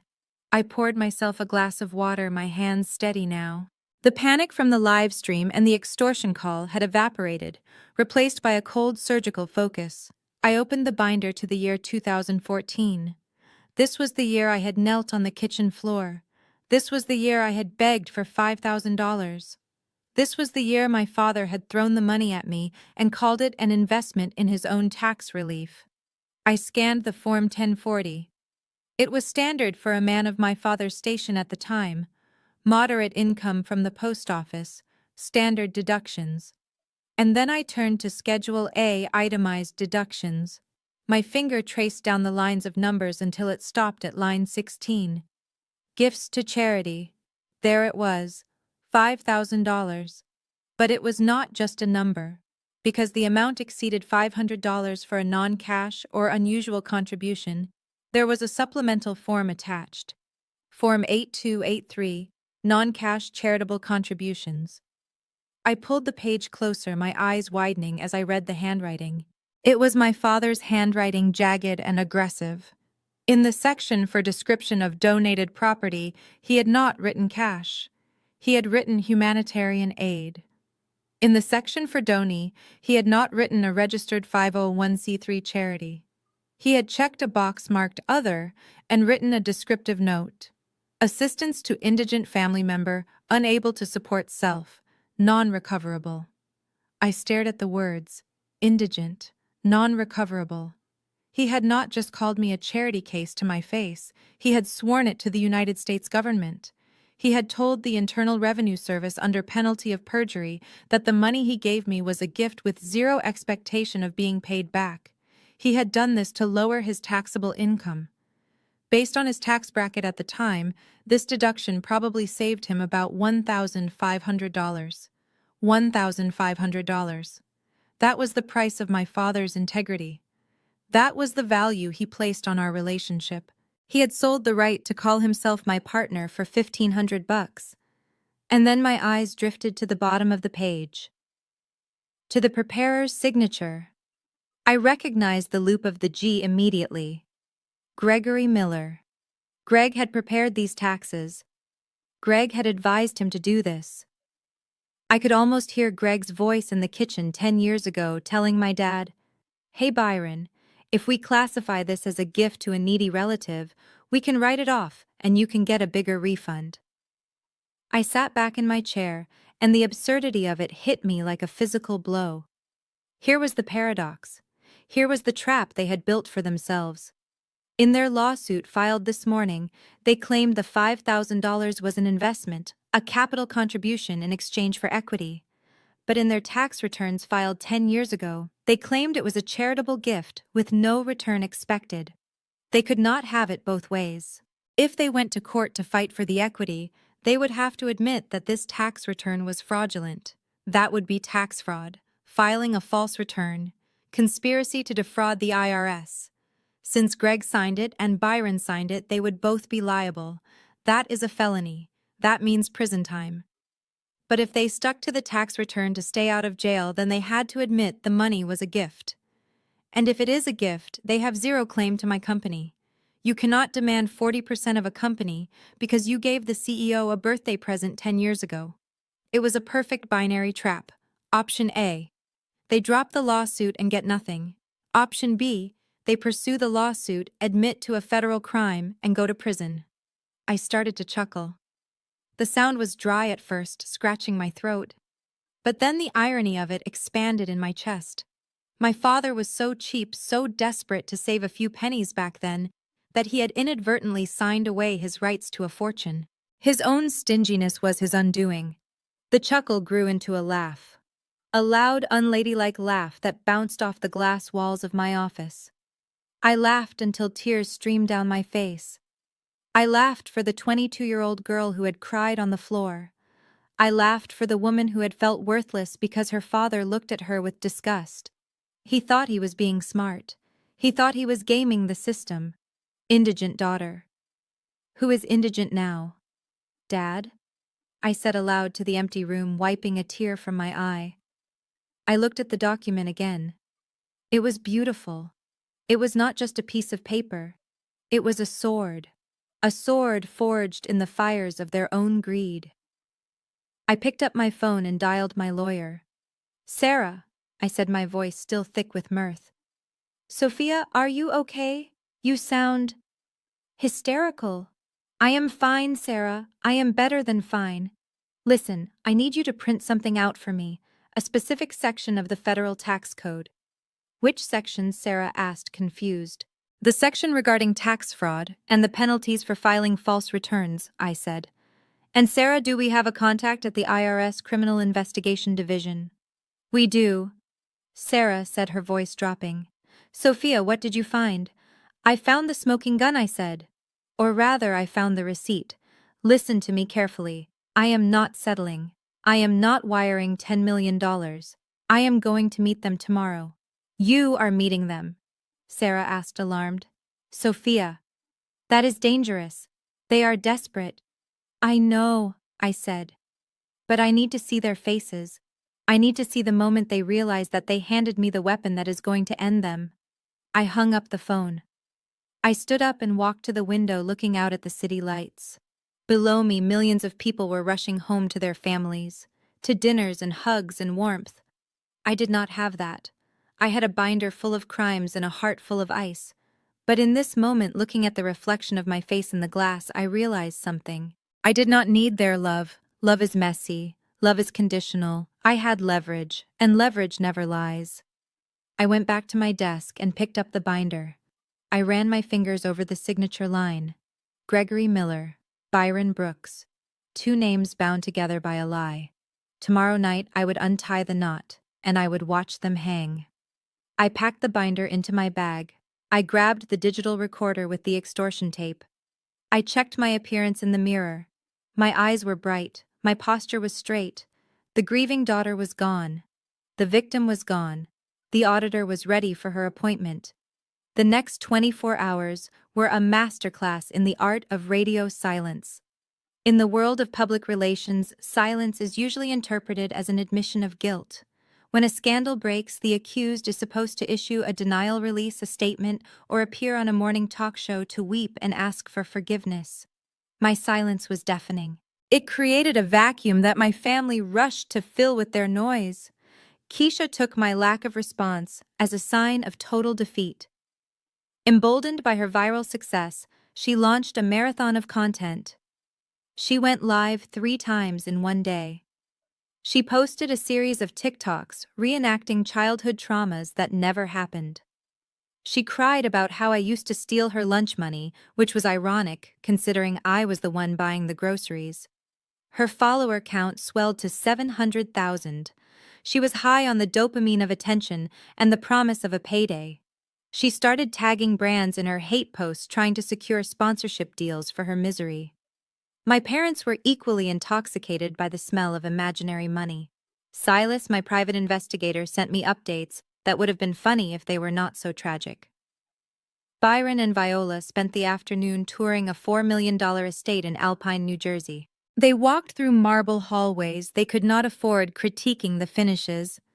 My father told the real estate agent that they were expecting a significant liquidity event within 48 hours. They even put down a $10,000 deposit on a credit card that was already near its limit, confident that my $10 million wire was just a signature away. They were spending the settlement before I had even agreed to a meeting. They were so blinded by their own narrative that they forgot who they were dealing with. They forgot that I did not build a logistics empire by being emotional. I built it by being a predator who knows how to wait in the tall grass. While they were measuring curtains for a mansion that would never be theirs, I was sitting in a conference room on the 45th floor of a building in Midtown. The view was breathtaking, but I was focused on the mahogany table in front of me. Sitting across from me were 3 of the most expensive litigators in New York City. These were not billboard lawyers like Greg's friend Miller. These were sharks in bespoke suits, men and women who billed $1,500 an hour to dismantle corporations and crush rebellions. In the center of the table sat the binder, the red binder. We had spent the last 10 hours organizing the evidence. It was a beautiful, terrifying compilation of their sins. Tab 1 contained the transcript and audio file of Greg attempting to extort $10 million from me. My lawyers confirmed it met every criteria for federal wire fraud and extortion. Tab 2 contained the forensic accounting report Silas had compiled showing the gambling losses, the crypto scams, and the misappropriation of my parents' home equity. Tab 3 contained the foreclosure notice from the bank, proving my parents were days away from eviction. And Tab 4, the crown jewel, contained the IRS tax returns from 2014 and 2015, signed by Byron Brooks and prepared by Gregory Miller. proving they had declared my seed money as a non-recoverable charitable gift. My lead attorney, a silver-haired woman named Eleanor, looked at the stack of documents and then looked at me over her reading glasses. "You have enough here to put them all in prison for 5 to 7 years, she said, her voice devoid of sentiment. The tax fraud alone carries a mandatory minimum if the IRS decides to prosecute aggressively. And with the extortion added on, Greg is looking at a decade. Are you sure you want to do this, Sophia? These are your parents." I looked at the binder. I thought about the live stream. I thought about the fake bruises. I thought about the Gucci bag and the roast beef and the years of being made to feel small. "They made their choice, Eleanor," I said. "They chose money over blood. I am just honoring their decision. I do not want to file the charges yet," I continued. "I want them to sign a confession. I want them to sign a complete release of claims, a non-disclosure agreement, and a permanent restraining order. I want them to admit on paper that every word they said was a lie, and I want them to do it in front of a witness." Eleanor nodded. "And if they refuse?" "Then we open the binder," I said, "and we call the district attorney." It was time to set the trap. I picked up my phone. It felt heavy in my hand, not because of the device itself, but because of the finality of what I was about to do. I opened the text thread with my father. The last message was his demand for money. I typed slowly, making sure every word was calculated to feed their ego. "Dad, you win. I cannot take the pressure anymore. The media is destroying me. I agree to your terms. Let us meet tomorrow night at your house to sign the papers. I will bring the check." I paused, then added the final bait. "Please invite Pastor Jenkins. I want a man of God present to witness our reconciliation. I want to make this right in the eyes of the church." I hit send. The response came in less than 30 seconds. "Praise God. We knew you would come to your senses. 7 p.m. Do not be late. And Sophia, bring the full amount." I stared at the screen. Praise God. He was thanking God for a successful blackmail scheme. The hypocrisy was nauseating, but it was also perfect. Having the pastor there was my idea. They thought he was there to lend moral authority to their victory. In reality, he was there to witness their humiliation. I wanted a pillar of their community to see exactly who they really were when the masks came off. I packed the binder into my bag. My lawyers handed me the settlement agreement we had drafted. It was brutal. It stripped them of everything. It required them to publicly recant their lies, to transfer the deed of the house to me immediately to avoid foreclosure, and to never contact me again. I walked out of the law firm and into the cool night air. The city was alive with energy. I felt a strange sense of calm. The fear was gone. The hurt was gone. All that was left was the cold, hard resolve of a CEO executing a hostile takeover. I went home to my penthouse. I did not turn on the TV. I did not check social media. I poured myself a glass of vintage wine and stood on my balcony, looking out at the empire I had built. Across the river, in a house that was already technically in foreclosure, my family was probably celebrating. I imagined Greg popping a bottle of cheap champagne. I imagined Keisha picking out outfits for her new life as an heiress. I imagined my mother crying happy tears, thanking Jesus for softening my heart. They were celebrating their victory. They did not know they were celebrating their own funeral. I took a sip of wine. "Enjoy the night, family," I whispered to the wind, "because tomorrow the auditor arrives. And this time I am not bringing a checkbook. I am bringing the truth, and the truth is going to cost you everything." Dưới đây là phần nội dung tiếng Anh chi tiết cho phần 12 được viết liền mạch, không sử dụng tiêu đề hay ký tự đặc biệt, để phù hợp với giọng đọc AI, tập trung vào không khí ngột ngạt của bữa tiệc và màn ép cũng tinh vi của gia đình. The driveway of my parents' house looked less like a private residence and more like a church parking lot on Easter Sunday. Cars were jammed onto the lawn. There were Hondas and Toyotas belonging to aunts I had not spoken to in 5 years, and cousins who only called me when they needed bail money. My father had not just invited a few witnesses, he had invited an audience.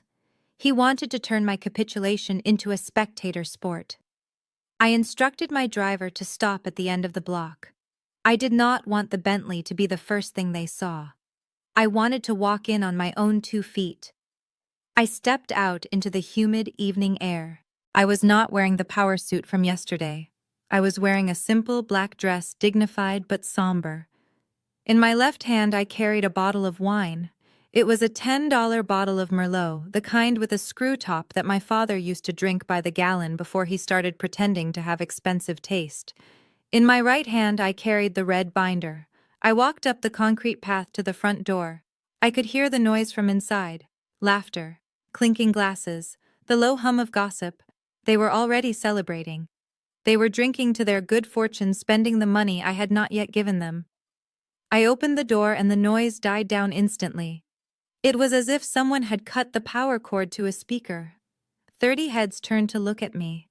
I saw Aunt Sarah, who had told me I was too ambitious for a girl. I saw Cousin Marcus, who had stolen my laptop in college. I saw neighbors I barely recognized. They were all holding plates of food and glasses of champagne. For a moment, nobody moved. Then my mother Viola stepped forward. She was wearing a new dress, something flowing and floral, that looked suspiciously like it came from a boutique in the mall she could not afford. She opened her arms wide, performing the role of the forgiving matriarch. "Sophia," she cried out, her voice thick with fake emotion. "The prodigal daughter returns." Praise Jesus. She hugged me. Her body felt stiff and cold against mine. She smelled of expensive perfume and desperation. I did not hug her back. I stood there like a statue, my arms at my sides holding my wine and my binder. Come in," Viola said, pulling away and ushering me into the living room. "Look, everyone. She is here. Our girl is here to make things right." The room erupted in applause. It was sickening. They were clapping for me not because they loved me, but because they thought I was a broken ATM machine finally dispensing cash. My father was sitting in his recliner, which had been pulled to the center of the room like a throne. Next to him sat Pastor Jenkins. The pastor was a heavy-set man with a booming voice and a suit that shone under the lights. He was the ultimate authority in our community. If the pastor blessed it, it was righteous. My father had brought him in to sanctify the extortion. "Sophia," my father said, remaining seated, "you are late, but we forgive you. Tonight is a night for forgiveness." I walked to the center of the room. I placed the cheap bottle of wine on the coffee table. It made a hollow thud next to the crystal glasses they had set out. "I brought this for you, Dad," I said, my voice quiet but clear. "It is your favorite brand, or at least it used to be." Byron looked at the cheap bottle with disdain, but he forced a smile. "Thank you, Sophia. It is the thought that counts. Now sit down. We have business to discuss." I did not sit. I remained standing, towering over him in his recliner. "I prefer to stand," I said. Greg emerged from the kitchen. He was wearing a suit that was slightly too large for him, probably one he had bought for his imaginary job. He was holding a leather portfolio. He looked around the room, soaking in the attention. He felt like the kingmaker. He walked over to my father and handed him a document. Pastor Jenkins cleared his throat. He stood up, holding a Bible in his massive hands. The room fell silent again. Everyone bowed their heads, expecting a prayer. Sophia, the pastor, began, his voice resonating off the walls. "Your father has told me everything. He told me about the struggle, about the misunderstanding, and I want to tell you that I am proud of you." He stepped closer to me, invading my personal space. "The Bible says, to whom much is given, much is required. You have been blessed, Sophia. You have been blessed with wealth, with influence, with power. But those blessings are not yours to hoard. They belong to the community. They belong to the family that raised you." He looked around the room at the nodding faces of my relatives. "Honor thy father and mother," the pastor continued. "That is the first commandment with a promise. Tonight you have a chance to honor them. You have a chance to wash away the sin of greed and selfishness. You have a chance to be a good daughter again." It was a masterclass in spiritual manipulation. He was using God to guilt-trip me into signing a check. He was framing my hard-earned success as a sin and their extortion as a holy act. Greg stepped forward, seizing the moment. He opened the leather portfolio and pulled out a sleek silver pen. He placed a document on the coffee table next to the cheap wine. It was the settlement agreement. I could see the number $10 million typed in bold at the top, and below it a clause transferring 40% of my voting rights to a family trust controlled by Byron Brooks. "We made it simple for you, Sophia." Greg said, his voice smooth and reassuring. "Just like we discussed on the phone, 10 million now. And the equity transfer. It is a fair deal. It is 40%. That leaves you with 60. You are still the boss. You still get to be the CEO." He uncapped the pen and held it out to me. "Sign it," Greg urged.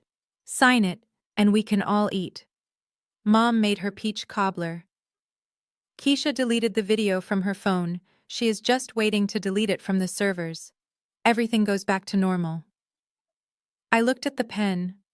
I looked at the pastor, who was nodding encouragingly. I looked at my mother, who was wiping a tear from her eye. I looked at my father, who was leaning forward in his chair, his eyes fixed on my hand. They really believed this was it. They thought the pressure of the crowd, the weight of the religion, and the threat of the scandal had broken me. They saw a woman standing alone, defeated and ready to surrender. They did not see the red binder in my right hand. I took a deep breath, letting the silence stretch out until it was uncomfortable. "You went to a lot of trouble," I said, looking at the crowd. "You invited everyone. You brought the pastor. You even bought champagne." "We wanted to celebrate you, Sophia," my mother said. "No," I said, cutting her off. "You wanted to witness me. You wanted to make sure I could not back out. You wanted to shame me into submission." "Sophia," the pastor warned, his voice dropping an octave. "Be careful with your tone. Pride goes before a fall." I looked at the pastor. "You are right, Pastor," I said. "Pride does go before a fall, but you are confused about who is standing on the edge of the cliff." I stepped forward and placed the red binder on the table directly on top of the settlement agreement. The heavy thud echoed in the room. "I am not going to sign that paper," I said. A murmur went through the crowd. My father's face darkened. "Sophia, do not do this," Byron growled. "We had a deal. Do not make me ruin you." "I am not ruining anyone, Dad," I said, my hand resting on the cover of the binder. "I am just balancing the books. You asked for an accounting of your investment. You asked for what you are owed." I looked at Greg. He looked nervous. He recognized the look in my eye. It was not the look of a victim. It was the look of a CEO who had just found a discrepancy in the ledger. "Greg, why don't you sit down?" I said. "You are going to want to be seated for this." "What is that?" Greg asked, pointing at the binder. "This," I said, patting the cover. "This is the truth. You brought the Bible. I brought the receipts." I flipped the cover open. The first page was a blown-up photocopy of the handwritten note from 10 years ago. "Let us start with the beginning," I said, my voice projecting to the back of the room. "Let us start with $5,000 and a kitchen floor." I flipped open the cover of the red binder. The sound was sharp, like the crack of a whip in the silent room. I did not look up. I kept my eyes focused on the documents, running my finger down the page with agonizing slowness. I could feel their eyes on me. They were confused. They were expecting a check, a wire transfer confirmation, or a signed surrender. Instead, they were looking at a photocopy of a standard government form. "Dad," I said, my voice low and steady. "You said earlier that $5,000 was an investment. You said it was seed capital.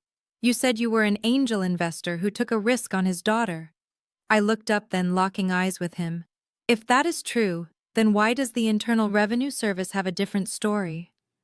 Byron frowned, shifting in his throne. "What are you talking about, Sophia? That is just paperwork." "It is not just paperwork, Dad," I corrected him.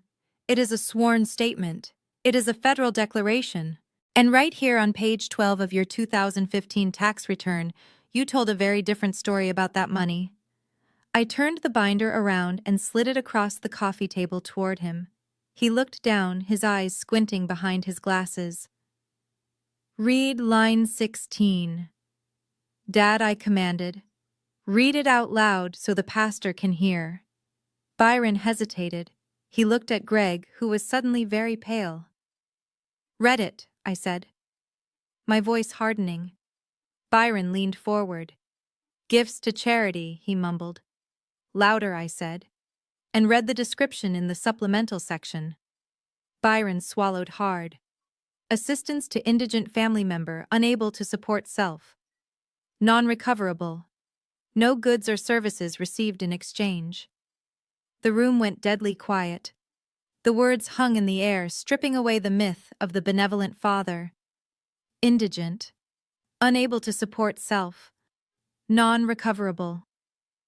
I stood up and walked around the table, pacing slowly like a prosecutor in front of a jury. You see the problem here, don't you, Dad? You cannot have it both ways. You cannot claim a tax deduction for a charitable gift, and then 10 years later, claim it was an equity investment. If it is an investment, you expected a profit. If you expected a profit, you committed perjury when you signed this form saying you did not. I stopped in front of the pastor. You know what the Bible says about two masters, Pastor. You cannot serve both God and money, and you certainly cannot serve both the IRS and your own greed. My father tried to cheat the government to save $1,500 in taxes. He declared me a charity case. And because he did that, because he was so cheap and so eager to write me off, he legally forfeited any claim to my company. I turned back to my father. A gift is a gift, Dad. Once you give it, it is gone. You do not get to come back a decade later when the recipient is successful and ask for 40% of the harvest. That is not how the law works. And that is definitely not how the IRS works. My mother, Viola, let out a confused whimper. But Sophia, we are family. Does a piece of paper matter more than family? In court, Mom. Yes, it does, I said. And that brings me to the most interesting part of this binder. I turned my attention to Greg. He was sitting on the edge of the sofa, gripping his knees so hard his knuckles were white.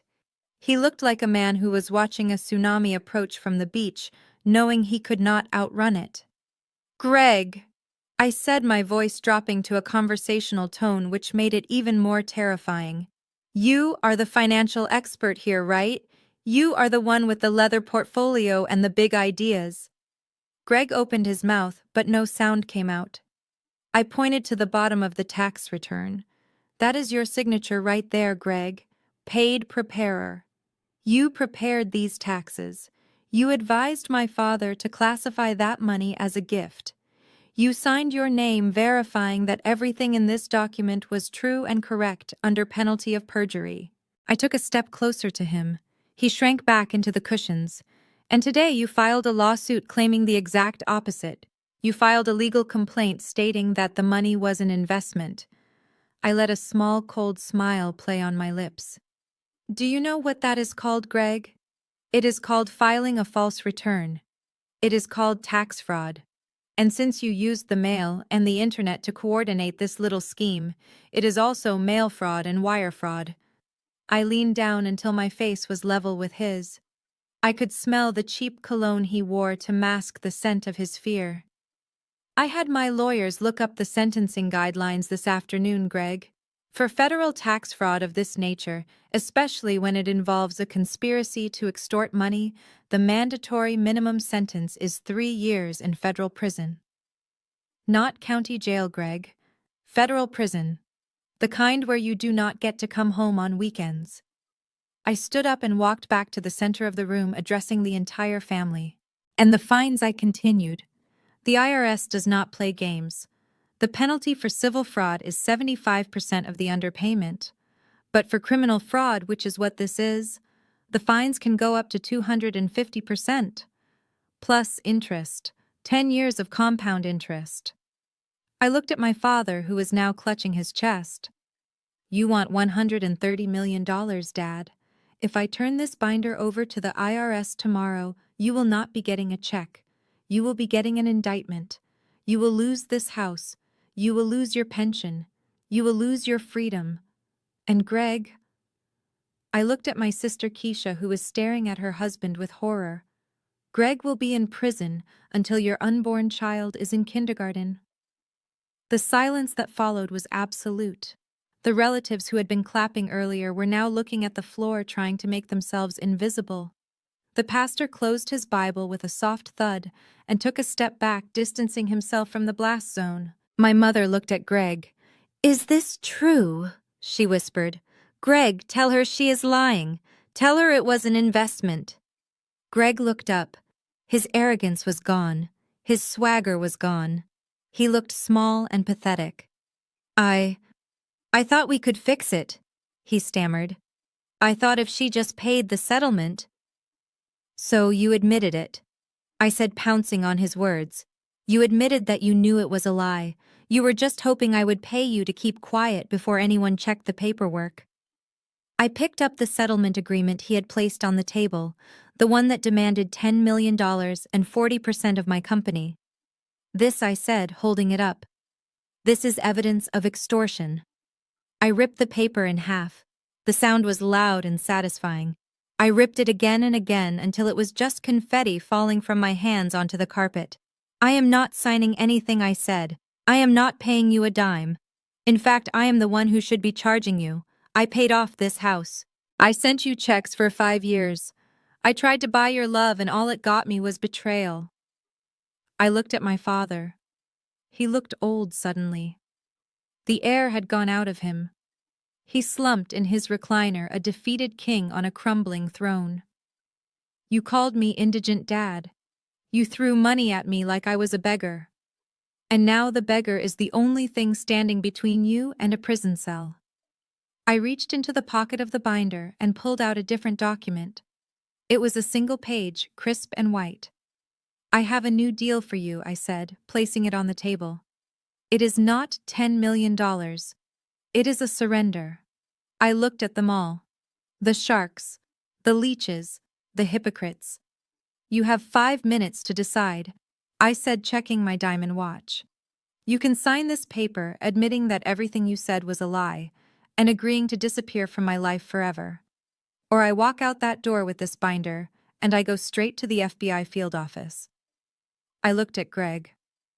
Tick-tock, Greg. "Prison does not have a VIP section."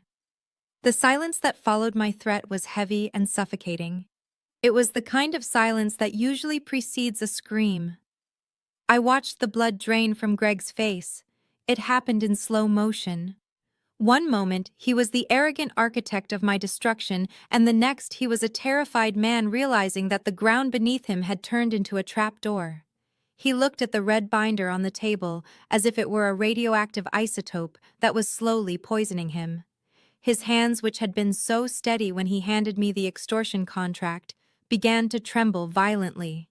The silver pen he had offered me slipped from his fingers and clattered onto the glass table, sounding like a gunshot in the quiet room. That sound broke the spell.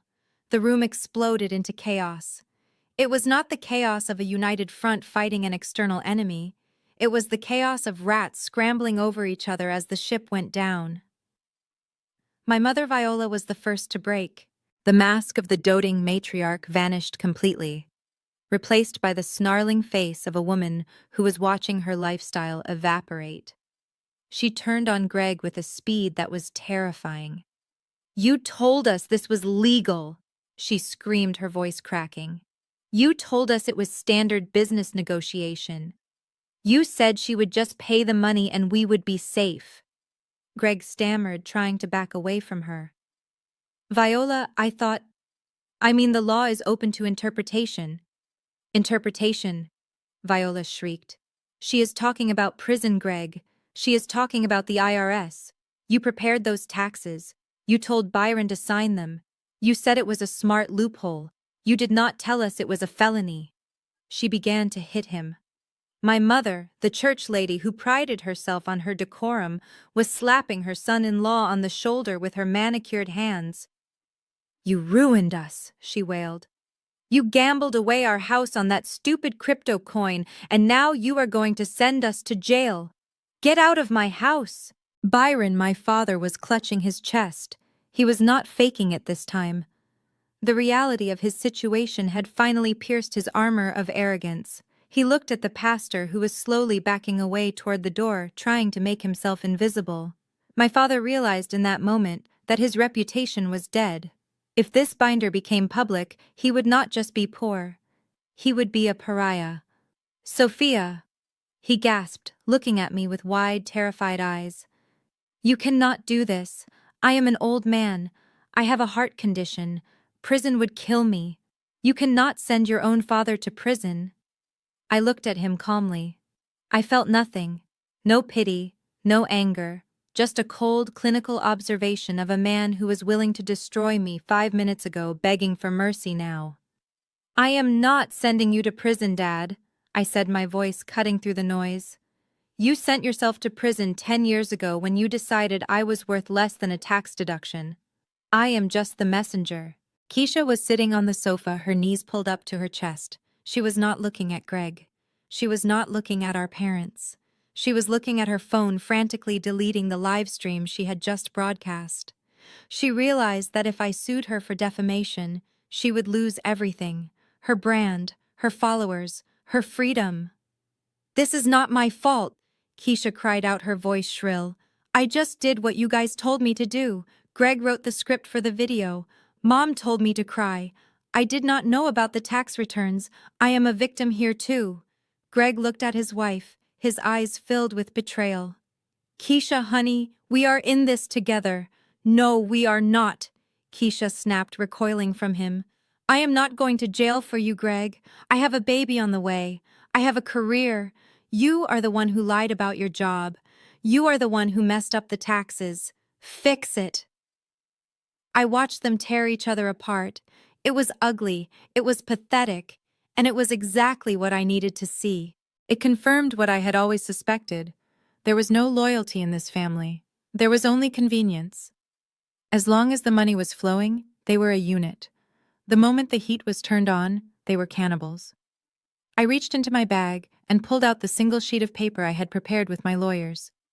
It was crisp and white, contrasting sharply with the mess of torn confetti on the table.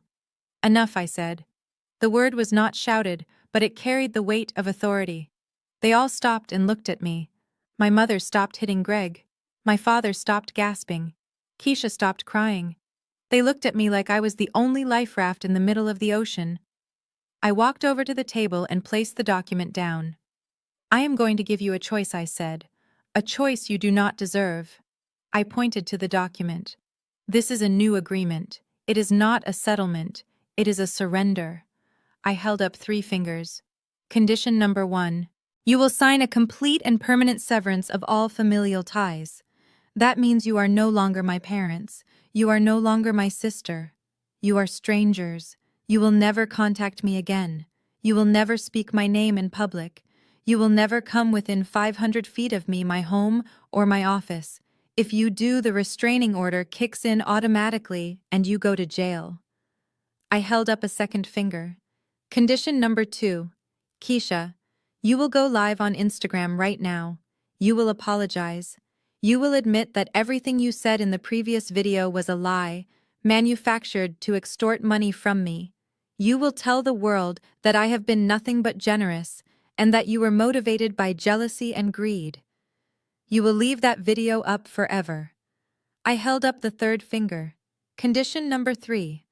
Greg and Dad, you will sign a confession admitting to the attempted extortion today. I will keep that confession and this red binder in a safe deposit box. As long as you follow rules 1 and 2, the binder stays in the box. The IRS never sees it. But if you ever whisper a bad word about me, if you ever try to sue me again, if you ever look in my direction, I mail it to the Criminal Investigation Division." I checked my diamond watch. "You have 5 minutes to decide." After 5 minutes, I walk out that door, and I go straight to the FBI. The room was silent. The only sound was the ticking of the grandfather clock in the hall. 5 minutes to choose between total humiliation or federal prison. Greg looked at the paper. He looked at the red binder. He looked at his wife. "Keisha, we cannot sign this," he whispered.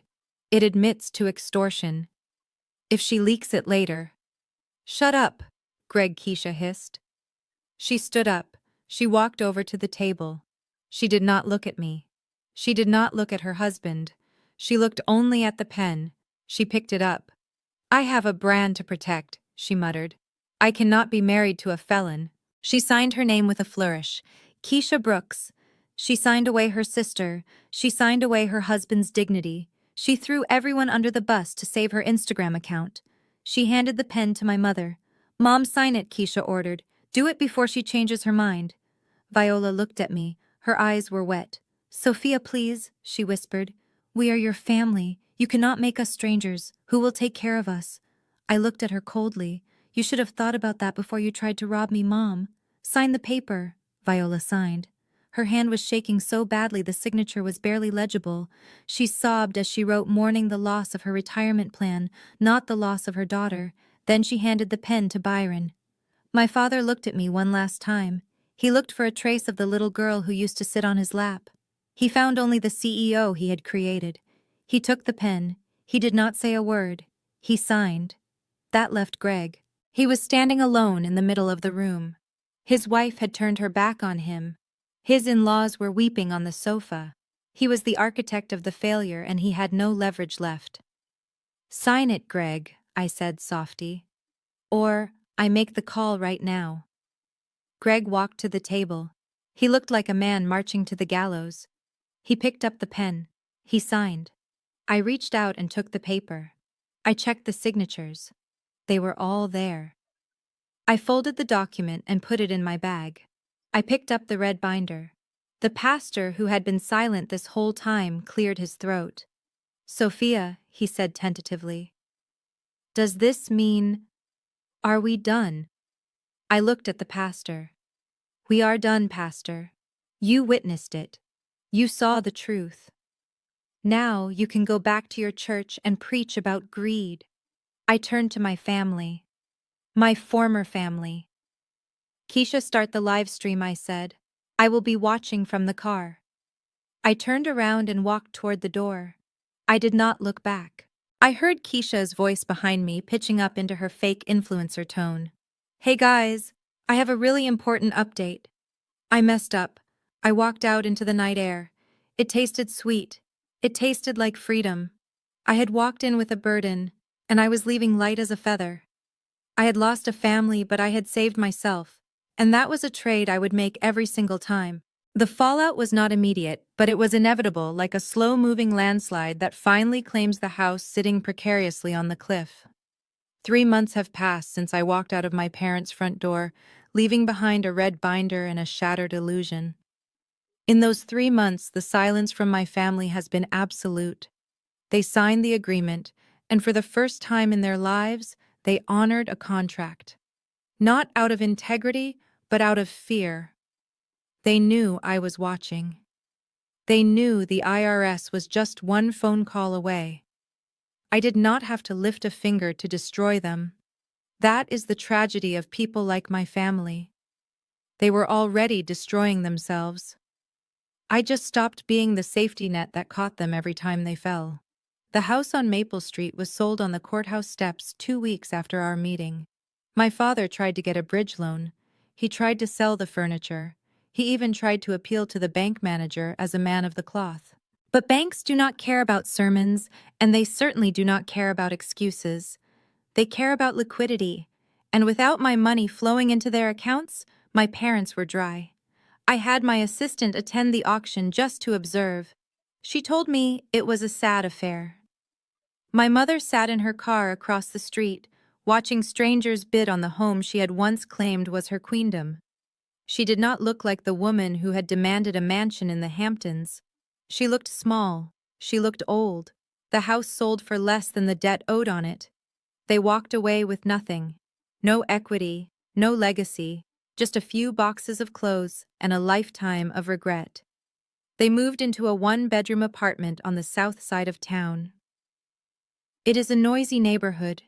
The walls are thin. There is no space for a formal dining room table. There is no room for a throne for my father to sit on and judge the world. I imagine they spend their days blaming each other. My father blaming my mother for spending too much. My mother blaming Greg for losing it all. But they will never blame themselves. That would require a level of self-reflection they are incapable of possessing. Greg and Keisha did not survive the crash. Their marriage was built on the shaky foundation of shared delusion, and when the money ran out, the love evaporated. Greg is back living in his mother's basement. I heard through the grapevine that he is facing an investigation from the state insurance board for his previous fraudulent claims. He is unhireable.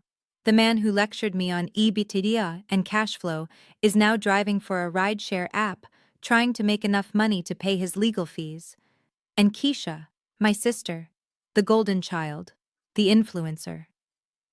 Last week I was walking past a discount grocery store downtown. I usually do not shop there, but I was looking for a specific type of organic ginger beer they stock. As I stood in the checkout line, I saw her. She was wearing a polyester smock. Her hair was pulled back in a messy bun, not a braid or a weave in sight.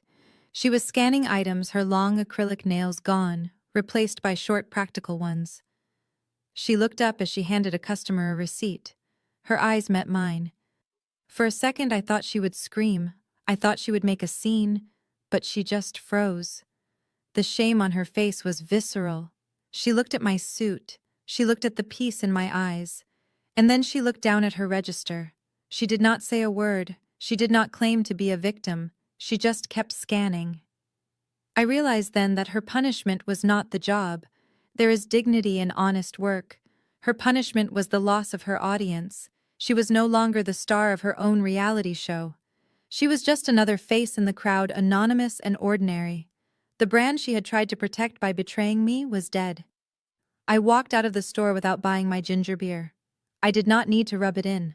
Life had humbled her more effectively than I ever could. Now I am sitting on the terrace of my penthouse. The wind is cool up here, 50 stories above the city. The noise of the traffic below is just a gentle hum. To my left is a bottle of vintage wine. Real wine, not the cheap stuff I brought to that final dinner. To my right is my tablet showing the quarterly earnings for Greenstream Logistics. We are up another 15%. The board is happy, the investors are happy, but more importantly, I am happy. For years I thought happiness meant their approval. I thought if I just made enough money, if I just achieved enough success, they would finally look at me and see me. I thought I could buy my way into their hearts. But you cannot buy what is not there. You cannot fill a cup that has a hole in the bottom.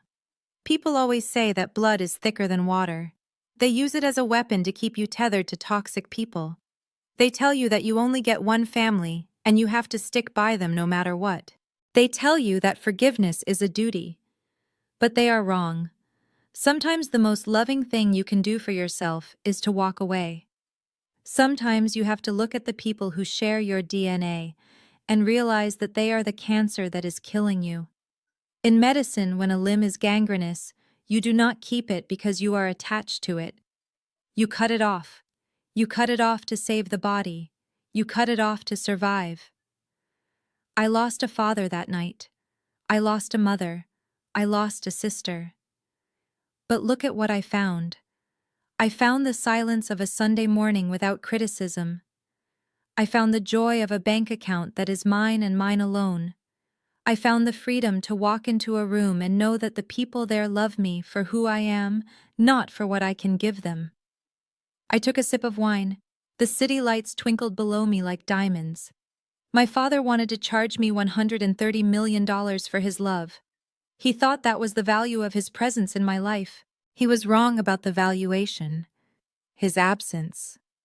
The peace I feel right now. The safety of knowing I will never be used again.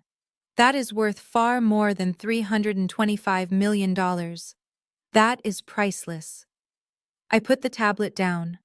I am done looking at the numbers. I am done looking at the past. The red binder is in a safe deposit box, and I hope I never have to open it again.